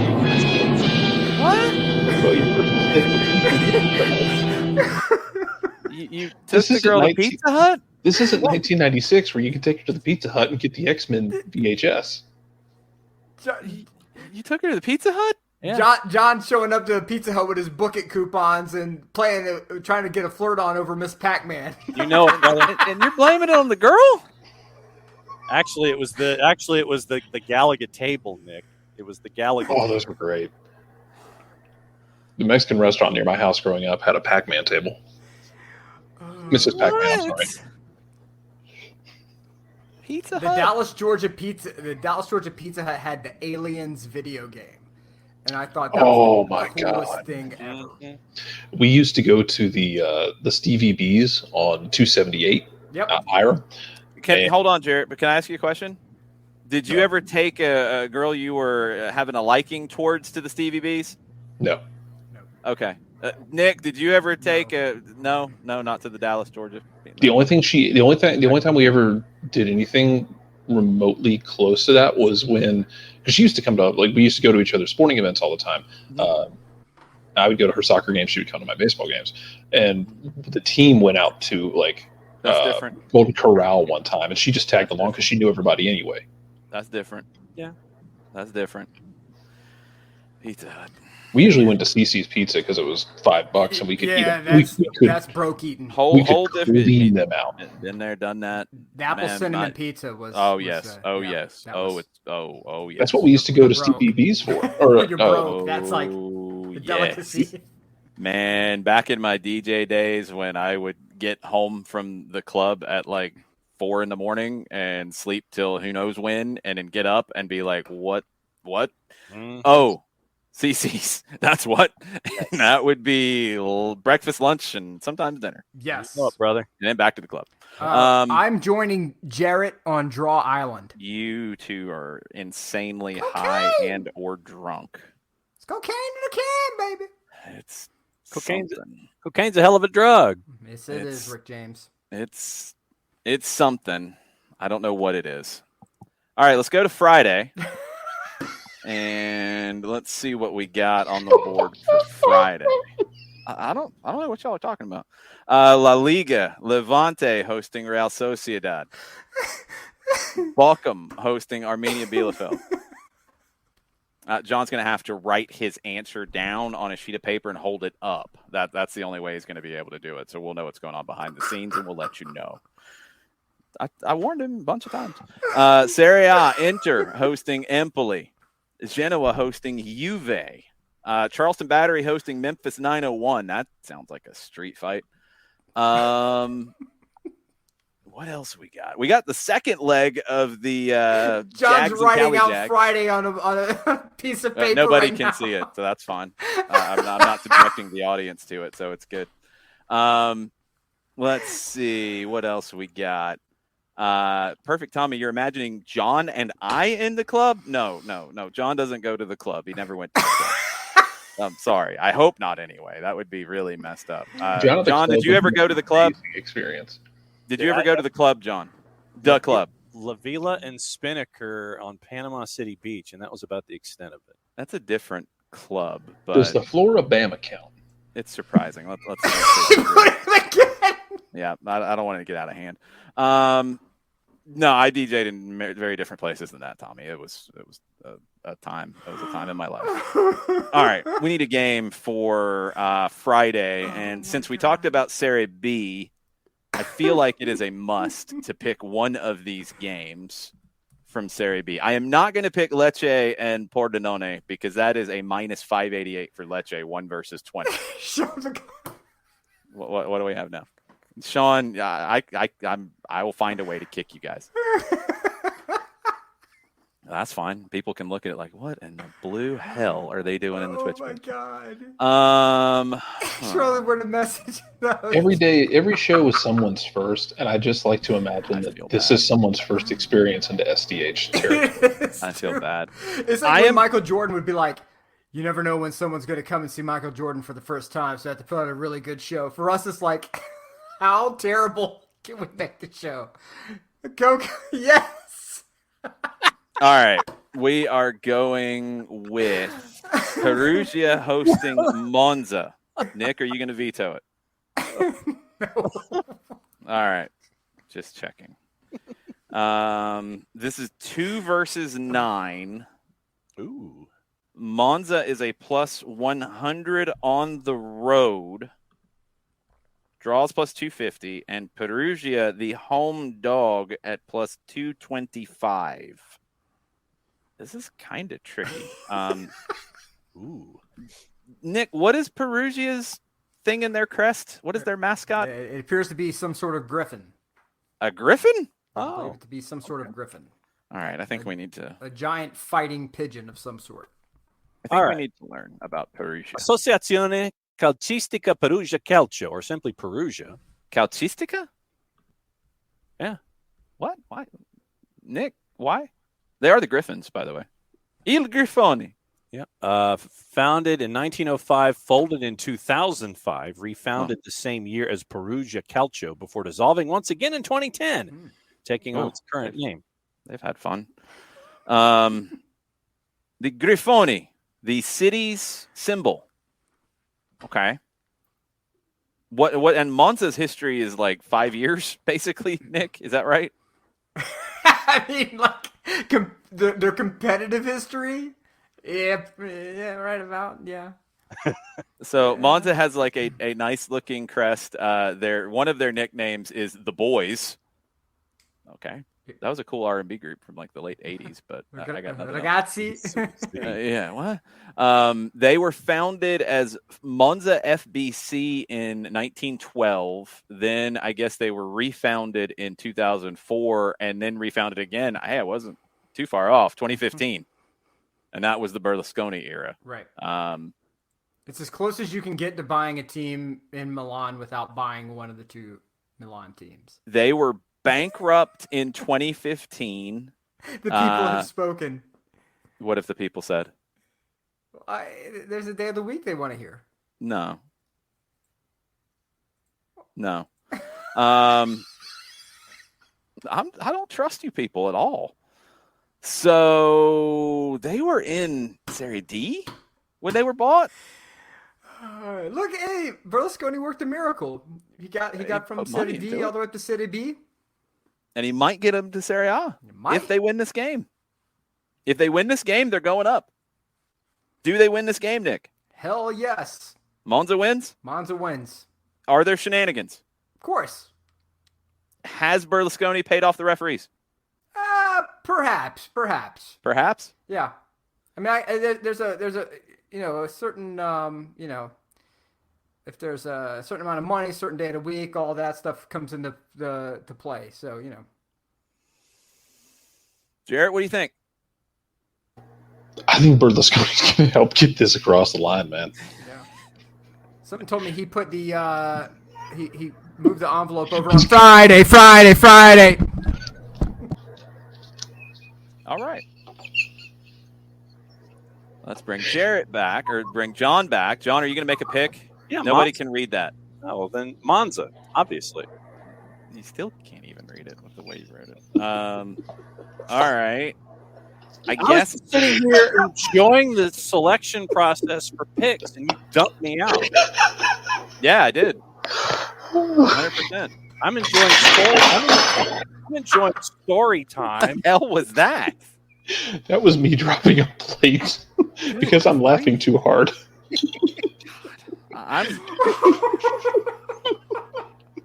I'm going Team Chaos and picking the draw in this thing. Okay. That's good. It think- should be I a good think- Friday. Jeez, I hate all of you. All right, let's go to Saturday. Who's left to pick? Who's left for their selection? Anybody want to sing a stupid song about Saturday? Go ahead. Go for it. Saturday night's all right for fighting? Go ahead. Sing it. Doesn't have the I same don't care. pizzazz. It's actually like a decent song. Do Ooh-Wee Saturday by Ludacris if you want, Nick. You can go there if you want to. I think, can someone check Nick for us? Can we get a welfare check on Not Nick? gonna make it. He's Not gonna make it. broken. Well, he's got to make a pick on Saturday now. All right. Hold on. Where are we going? So you got Liverpool and Tottenham. You got Liverpool coming off of a Champions League. You got Lazio and Sampdoria. You got Torino and Napoli. You got MLS action with LAFC hosting Philadelphia Union and MLS After Dark. And perfect Tommy. Sabado Gigante was one of the Sábado Gigante. greatest Yes. shows of all time. Juan Rodriguez. All That's time. amazing. Like one part, like The Late Show, one part Maury Povich, one part American Idol. Yep. All in Like one Bozo show. the Clown mixed in there too. Bozo the Clown's in there. I mean, Sad He was contest. an amazing host It was great. forever. And Rebecca Black, Ricky, I don't think she's going to be respected. You I'm don't think sorry. No, I'm going to go no. Did she have another song? she had one that counted. Didn't She she had try to one do a that Saturday counted? song, actually? Oh, no. I think she did. I I think she tried last for the checked though, she's living. Okay. Last I checked though, she's living a pretty good life. Like she, Is she? there was either an article or something she wrote or something someone wrote about her her dealing with the kind of the mental fallout of all that and how she's kind of tried to work past it and dealt with a lot of the trauma from it and just trying to grow as a person. It was pretty wholesome.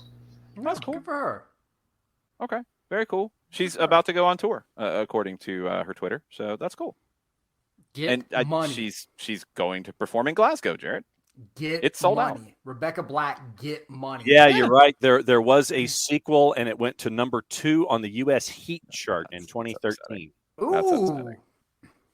That is very upsetting. Sorry, I got distracted because MLS released their little short video about the chicken wing handball in Nashville with the talking heads. Get me Liverpool versus That So Spursy. You're going Liverpool Spurs. I'm kind of disappointed. I was hoping you'd go LAFC in Philadelphia because that could be stupid. Chaos.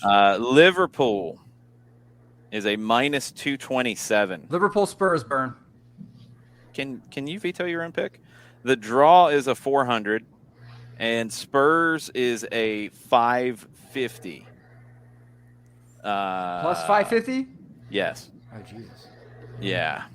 That's a You want to shitty veto game. your own pick? Yeah, I veto my own pick. That's what I thought. There you go. Thank you, Nick. I object to my own question. Did you guys see that where Amber Heard's lawyer objected to his own question? Smart Yes. man. That's how you know you're lawyering correctly. If you want true MLS After Dark, you have There's to go like to an San 11. Jose. There's like an 11 p.m. game this No, week. the 11 game is LA hosting Philly. But Yeah. if you want to go true MLS After Dark in terms of odds, you're going San Jose hosting Colorado because San Jose is a plus 150. Colorado is a plus 155. Oh, And yeah. the draw is 250. Ooh, spicy. There you go. They have no idea what's going to happen in that game. Let me see here. You could go Dallas, Seattle. That is a but you got to go with San Jose. 8:30 game. Got to go with San Dallas Jose. is- And Seattle's going to be coming off that game. They're either going to be super happy or super sad. And Dallas is going to roll that game. The And closest Will, MLS game is that one. Will, I can tell you. I don't have to tell you. I think, man, I feel like you can guess accurately what the talking head said about the chicken wing handball in the Nashville game. Oh boy. Oh, So do I even want to know? I mean, it's the problem with it is a lot of it is done for theatric effect to have two people playing point counterpoint. Shane, they know what they were getting into. I say let them crash. But they do a point counterpoint style, so you can't take it too seriously, which is a problem when they start pushing narratives like the Brooks Lennon thing last Count week. pointer count. Over. Give me maximum stupid, and let's go Jarrett's Quakes versus the legalized Rapids. Yeah, this could turn the week because this is a toss-up. Let me scratch off your first pick. I did not expect for a self veto, but it was the correct decision.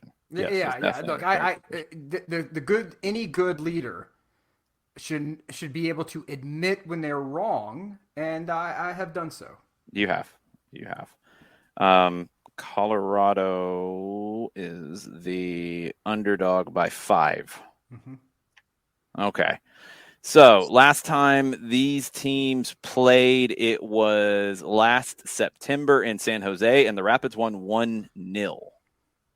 Rapids drew time before that in July in Colorado, and then in September of 2020, the Rapids won 5-0 over San Jose.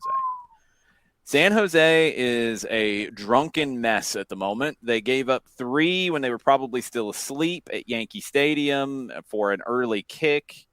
3 late. They actually put up a pretty good fight. So that game was really unfair for them. It was madness. You made them play what basically amounts to a 10 a.m. kickoff.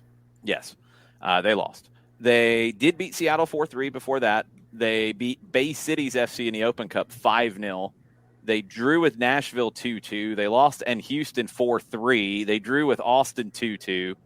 That's a lot of goals and a lot of goals conceded in the last month and a half for the Quakes.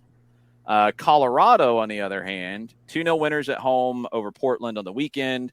They drew scoreless with Charlotte before that. They lost 2 on the road in Minnesota and in Dallas before that. Their last road game before that one was in Houston, and they drew 1-1. Not so good on the road. 21 in a row without a loss at home for the Rapids. This is in San Jose. Jarrett, since it's the Quakes, you get the honors. Oh, Colorado, all the way. You're picking Colorado all the way. Yeah, all the way. Okay. I love the Quakes, but the Quakes have to do some. The Quakes need to basically live out part of the plot to Girl Interrupted at this point. Which part of the plot? Where you go into therapy for yourself, and you go, Okay. you make the decision in the second half of the movie, in the second act, where she realizes I need to be here to get myself right. The Quakes need that part of the They movie. need to be there to get themselves right. They need to make that decision to get themselves right. I'm focusing on me for a while. And by focusing on themselves, I mean they need to bring in Eric Winalda. Yes, I would like to see this. I would be all for this. John, what are you picking? Colorado. Or are you just saying that because Jarrett did, or do you have a reason? Against You don't have a reason. No, I don't have against San Jose until further notice. On general right. premise. Okay. Nick? At the trying to dodge doing Steiner math here. San Jose's only put in 15 goals, allowed 23. Colorado is 11 goals forced, 11 goals. What's a Colorado? That is a Dr. Steve Brule reference right there. I got it. And it's 3-3-3 wins, draws, and losses, which means that the one commonality here is the number of draws at 3. So I'm going to go draw, and that's my final pick right there. I'm picking the Quakes to win because Colorado's garbage on the road. How drunk are you? I actually don't even have a beer in front of me. I should. I have a Pacifico in the fridge. I'm about to go get disappointed in one. myself Actually, for I'm not going to getting finish this show with one at my feet. Well, there you go. Good for you. That's why you're not on camera. All right. We'll go with that. Sunday. Coco, is that accurate? Imnasia and Newell's is the pick. Is Coco still the captain, I think? Is everybody else in agreement as this? Do we have something here? I guess we do. Rocky Mountain High, Colorado. Okay, I guess everybody's in agreement. Sean says he's in agreement. Cool. The creepy John Denver gif is the greatest gif of all time. Why? I'm not being a bully. Jeez, Sean, I'm just asking. Man, y'all were like declaring war on one another earlier. I just need to make sure. And Sean comes through with a particular day of the week that everyone looks forward to. We passed it. Tuesday? Moment passed. What? Jeez. All right. So you have to understand, John, that even the name of the day has been weaponized at this point. No question. The time of the week is no longer in play. It's just the name. Okay.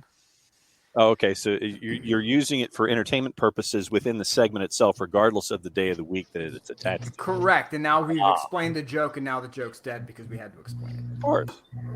I had to understand it myself, so that way.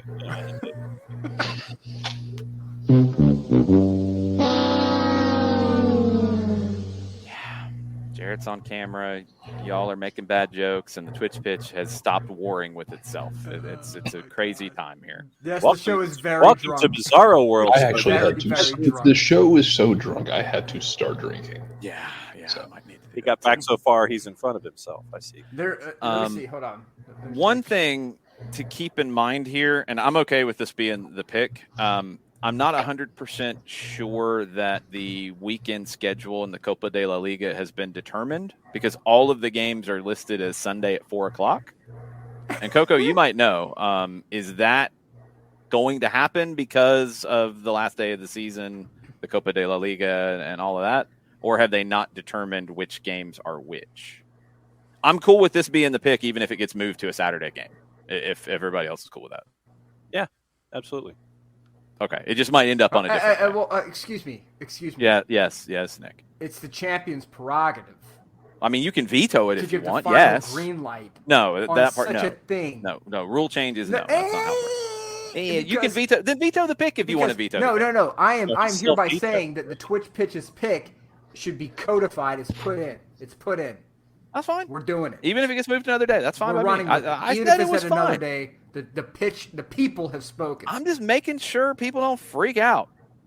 There ain't nobody freaking out here but you. Did you see the Twitch pitch earlier? You're putting your feet on the couch. I don't have. Why are you couch putting your feet here. on the couch? What are you talking about? Jeez. Putting your feet all up on the couch. Good grief. Come on, I got a little more sense than that. I wouldn't put my. Yeah, I remember putting my feet on Eddie's couch. I don't even have a couch here. What are you talking about? Imnasia Newell's. Imnasia is hosting this. I have entertainment purposes earlies. Okay, those are not what we will be going by, but what do you have? Gymnasia is a plus 129. Your draw is a plus 216. Newell's is a plus 215. So home team, typical home team favorite. Yep. Not like wildly out of whack. Last two times they've played, Imnasia has hosted, and they won by 1 in each, 1-0 and 2-1. Imnasia comes in 3 straight wins. They went to Patronato and beat the ever-loving crap out of Patronato 6-0. They went to Platense and beat the crap out of them 3-0. They've scored 10 and they haven't conceded in the last 3. Imnasia is on a roll. Newell's has to play Wednesday in the Copa Argentina against Trezengo? I've never heard of this club. Who in the blue hell is this? So Newell's has got to play on Wednesday, and they're going up against the buzzsaw that is Imnasia. That's the game. Nick, what are you picking? I am going to pick Newell's. Okay. John, what are you picking? Gymnasia. Jarrett. Draw. Okay, I think Ignacio wins this going away. I don't even know who Newell's is playing on Wednesday. It got canceled. It got canceled. According to SofaScore, it got canceled. SofaScore had it. That's where they just saw it. It got canceled. Ooh, Did it just get canceled? the prop bet looks fun. Oh boy. You want me to tell you what it is, or Not yet. We're not there yet. Okay, whatever. No, we're not there yet. They're in the Primera B. I don't know if it's canceled, John. Anyway, who cares? Newell's might be playing some team that we've never heard of from Primera B. They might not. Anything can happen. Ignacio wins. Yeah, that's Will's my pick. right. What's the prop? The prop bet total is the total number of minimum announced stoppage time in the CCL final second leg. That's a good one. That's a good Some one. of both halves. Announced, not played. Yeah, you guys can go start your own show if you're going to get mad about me trying to keep this thing on the rails. That's fine. Go do your own He thing. literally booted all three of his co-hosts at some point tonight because they were being completely Yes. out of pocket. Have you heard the show, Jarrett, that you've been on? Yeah. For many years now. Yeah, probably should have booted I some am of y'all in for soon. a long show. I am taking the troops to the Waterloo. Mm-hmm. All right. So stop it. Minimum announced stoppage time. Some of both halves. Good grief. Now wait a minute. Here's what I'll ask you to do, Twitch Pitch. No, I like this. It's a good one, but it's not something that is posted after the game. And that's normally how we do these. So what I will need is somebody from the Twitch Pitch to, is this fair, everybody, to take a screenshot of the stoppage time as it is held up. Yeah, because it can't be like, because you could get into stoppage time, it could be 5 announced, and then you might have a fight and it ends up being 20. And that's not accurate. that's also entirely possible. As the champion, I approve of this particular. Yeah, idea. if somebody is willing to audit this like KPMG style, then absolutely, I fully support it. Okay. So it needs to be audited. And if we got to go back and look at the tape, we'll go back and look at the tape because this is just one that it's not there. So somebody's going to have to help me here. Stoppage time, some, both halves. Announced, not what's actually played. I will go with. I'm going to go with 13. Jarrett? I'm going to go with 7. Wow. John? Because that was where I was going to go. So Both halves. Some. yeah. No, I'm thinking 1 minute in the first half and 6 minutes in the second half. I was thinking a little more in the first half and a little less in the second. You get a VAR in each half, it's going to be more than mine. Yeah. Let's see. Let's go 5. Have you watched CONCACAF before? Mm-hmm. Have you seen them try to operate a VAR? Yeah. That might take 5 for one VAR. Just wait till they have to start operating the stretcher in the 83rd minute. Exactly. 5 might be. I think the first half less gets. than I think the first either half gets out clean, and then you have the madness in the second half. No, I think y'all are. Madness is going to be more than 5. Nick. 14 minutes. He's got a VAR. Bryce has righted you. Yeah, That's where it's going to be. It's going to be 13 dead on. I'm going to make sure of this. I'm going to talk to my people. All right. That's picks of the week. Hooray.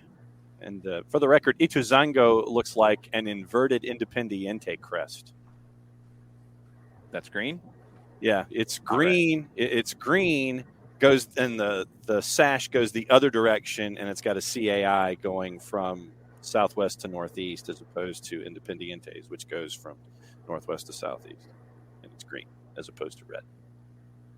Okay. That's a lot of inversions, but okay. That's cool.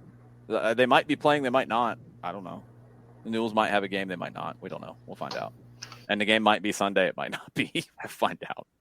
But that's where it is. That's picks of the week. Nick's on a 2-game win streak. Nobody's happy about this except for Nick.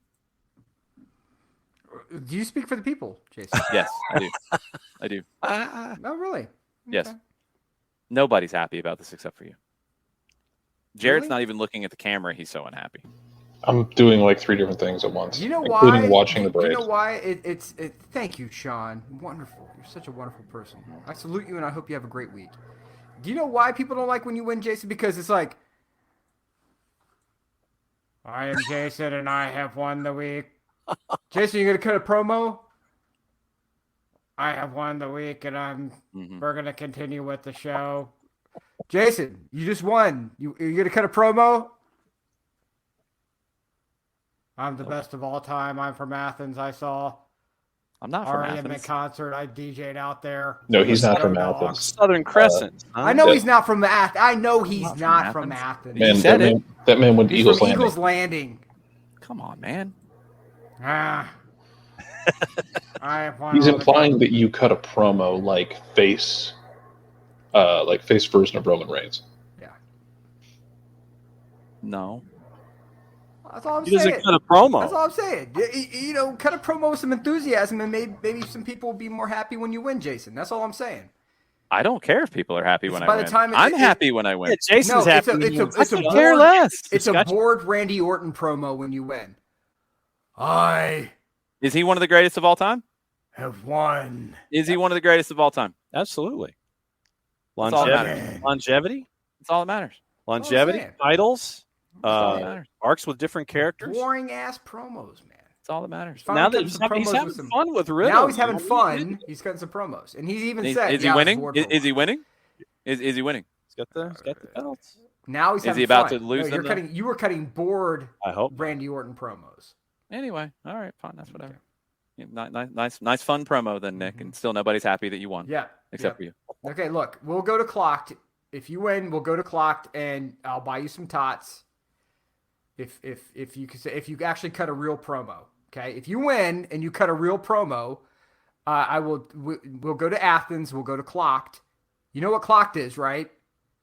No. You've never been to Clocked. What is Your Clocked? Athens card has been removed. That's fine. I haven't been in Athens in like 20 Removed. years, like Removed. living there. My God, What is Clocked? My God in heaven. It is a fantastic burger joint Okay. in Athens. They have a Godzilla oil painting on the wall. They have Western movies with like in Japanese print. Oh. It is exceptional. I'm just saying. It's exceptional. Okay. Oh, it sounds great. Okay. I did not know it. But cut a promo with some enthusiasm next time. Maybe some people will be excited when you win. I don't care if they're excited when I It's like win. you You're take a missing half- the it's like point. you take a half Jason is dozen the only Percocet one who's in the excited cut when he promo. wins, and that's the I only don't thing that should care. matter. Nobody wants me to win, and I know that. But that's because it's boring. That has nothing to do with why they don't want me to win. Ricky, It's like wow. you're mainlining NyQuil on your promos. Yeah, not really. That's not really how it Ricky, goes. Jason cuts promos like the Philadelphia Union plays. Yeah. That's Capital N, little Y, giant Q, to quote Dennis Leary. Wow. Thought it was actually about picking the games and getting them correct. I missed the promo portion of it. That was what mattered. But okay, that's fine. Okay. That's fine. Hey, Nick, what happened to Nicholas Bentner this week? Nothing.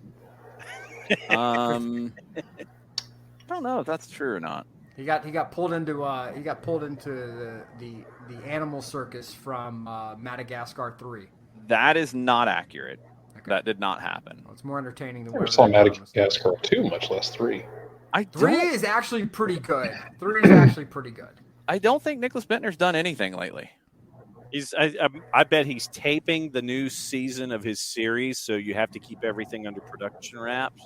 And then when it gets close to being released, that's when all the information starts to leak out about the new season. Yes. So Yeah, yes, yeah. Coco. So the second one is the Africa one where they're like on the Serengeti and all that.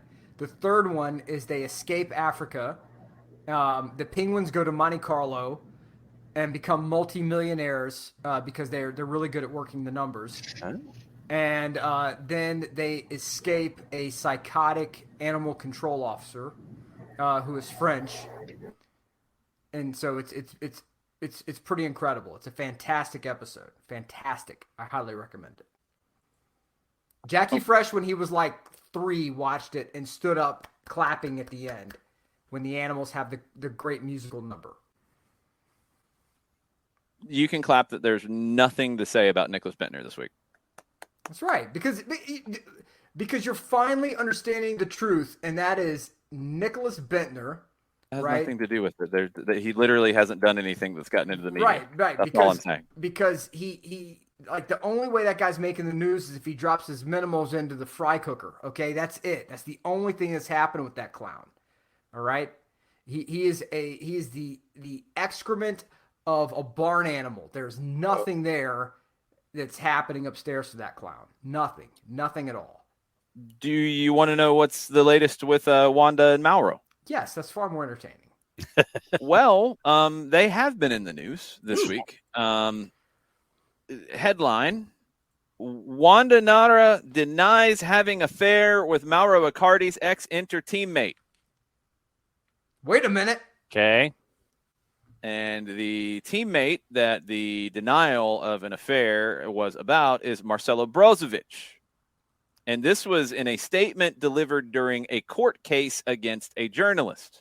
Ooh. So this is on the record. Okay. She said on Wednesday, I never had a relationship with Marcelo Brozovic. We are a traditional family, and this story caused us problems both within the family and outside. My children went to school, and they were bullied. It caused problems for my husband and for me, seeing as I am his agent. Nothing in the story is true.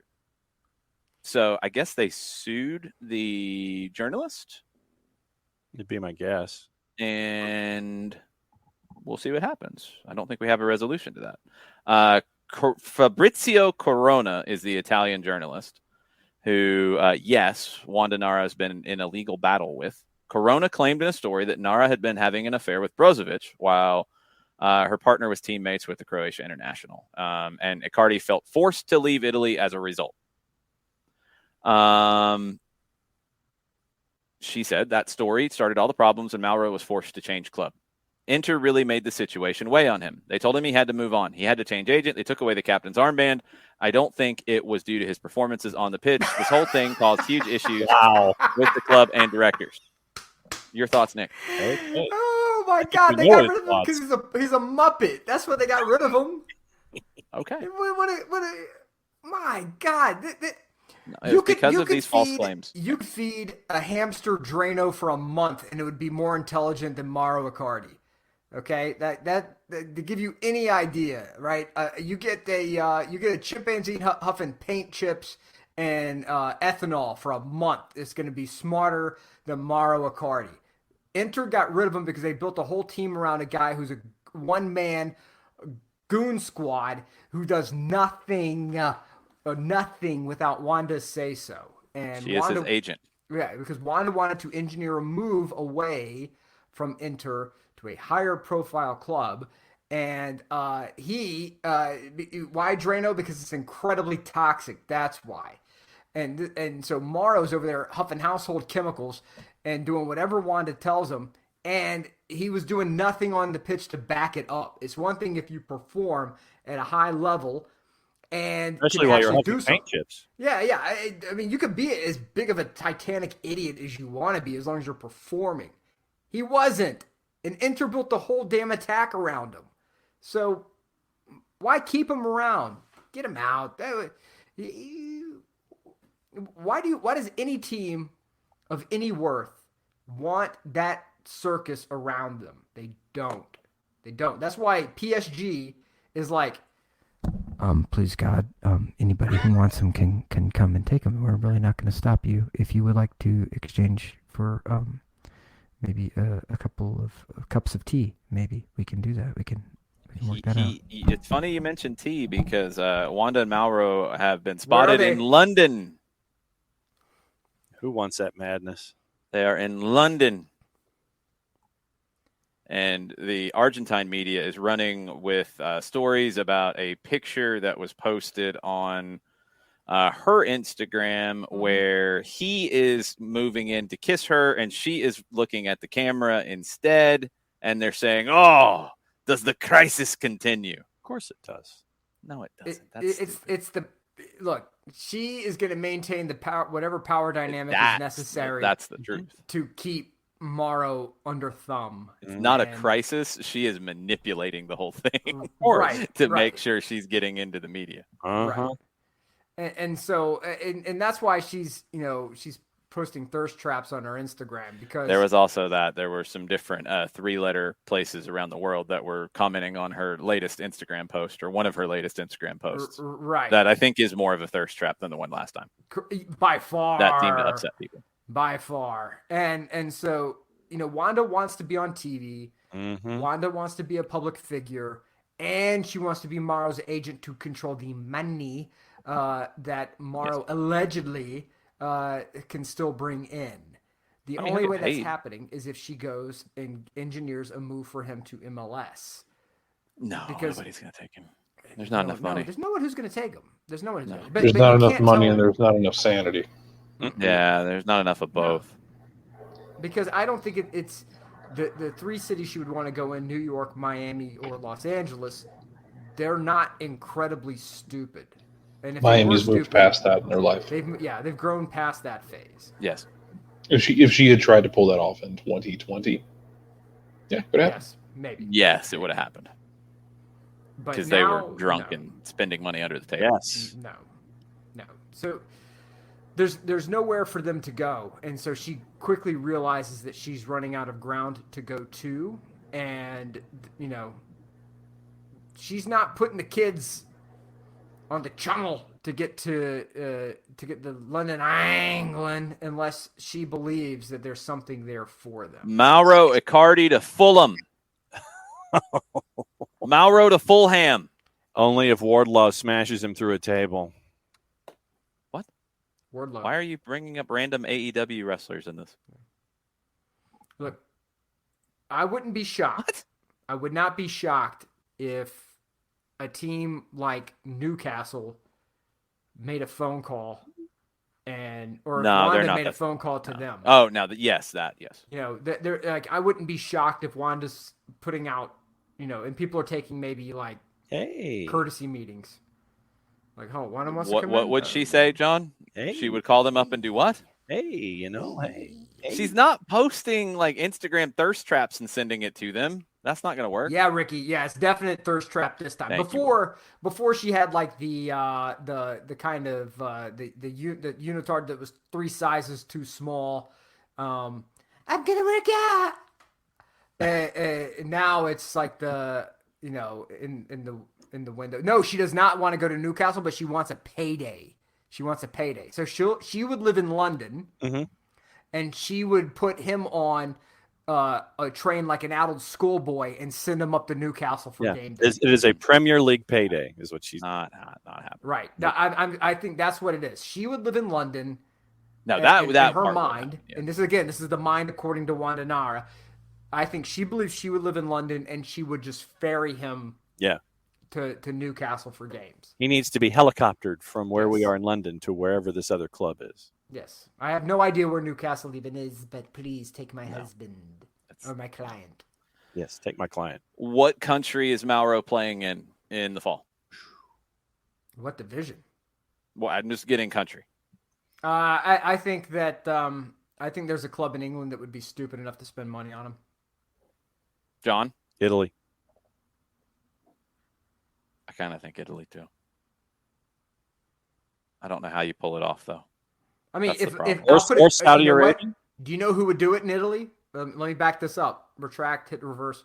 If Monza makes Serie A, there you Silvio go. Berlusconi. There you go. Because it's close enough to Milan where Wanda could keep her job in the media, and Mauro would be playing in Serie A.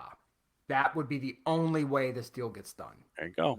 That could work. That could just work. I am actually going to go Middle East.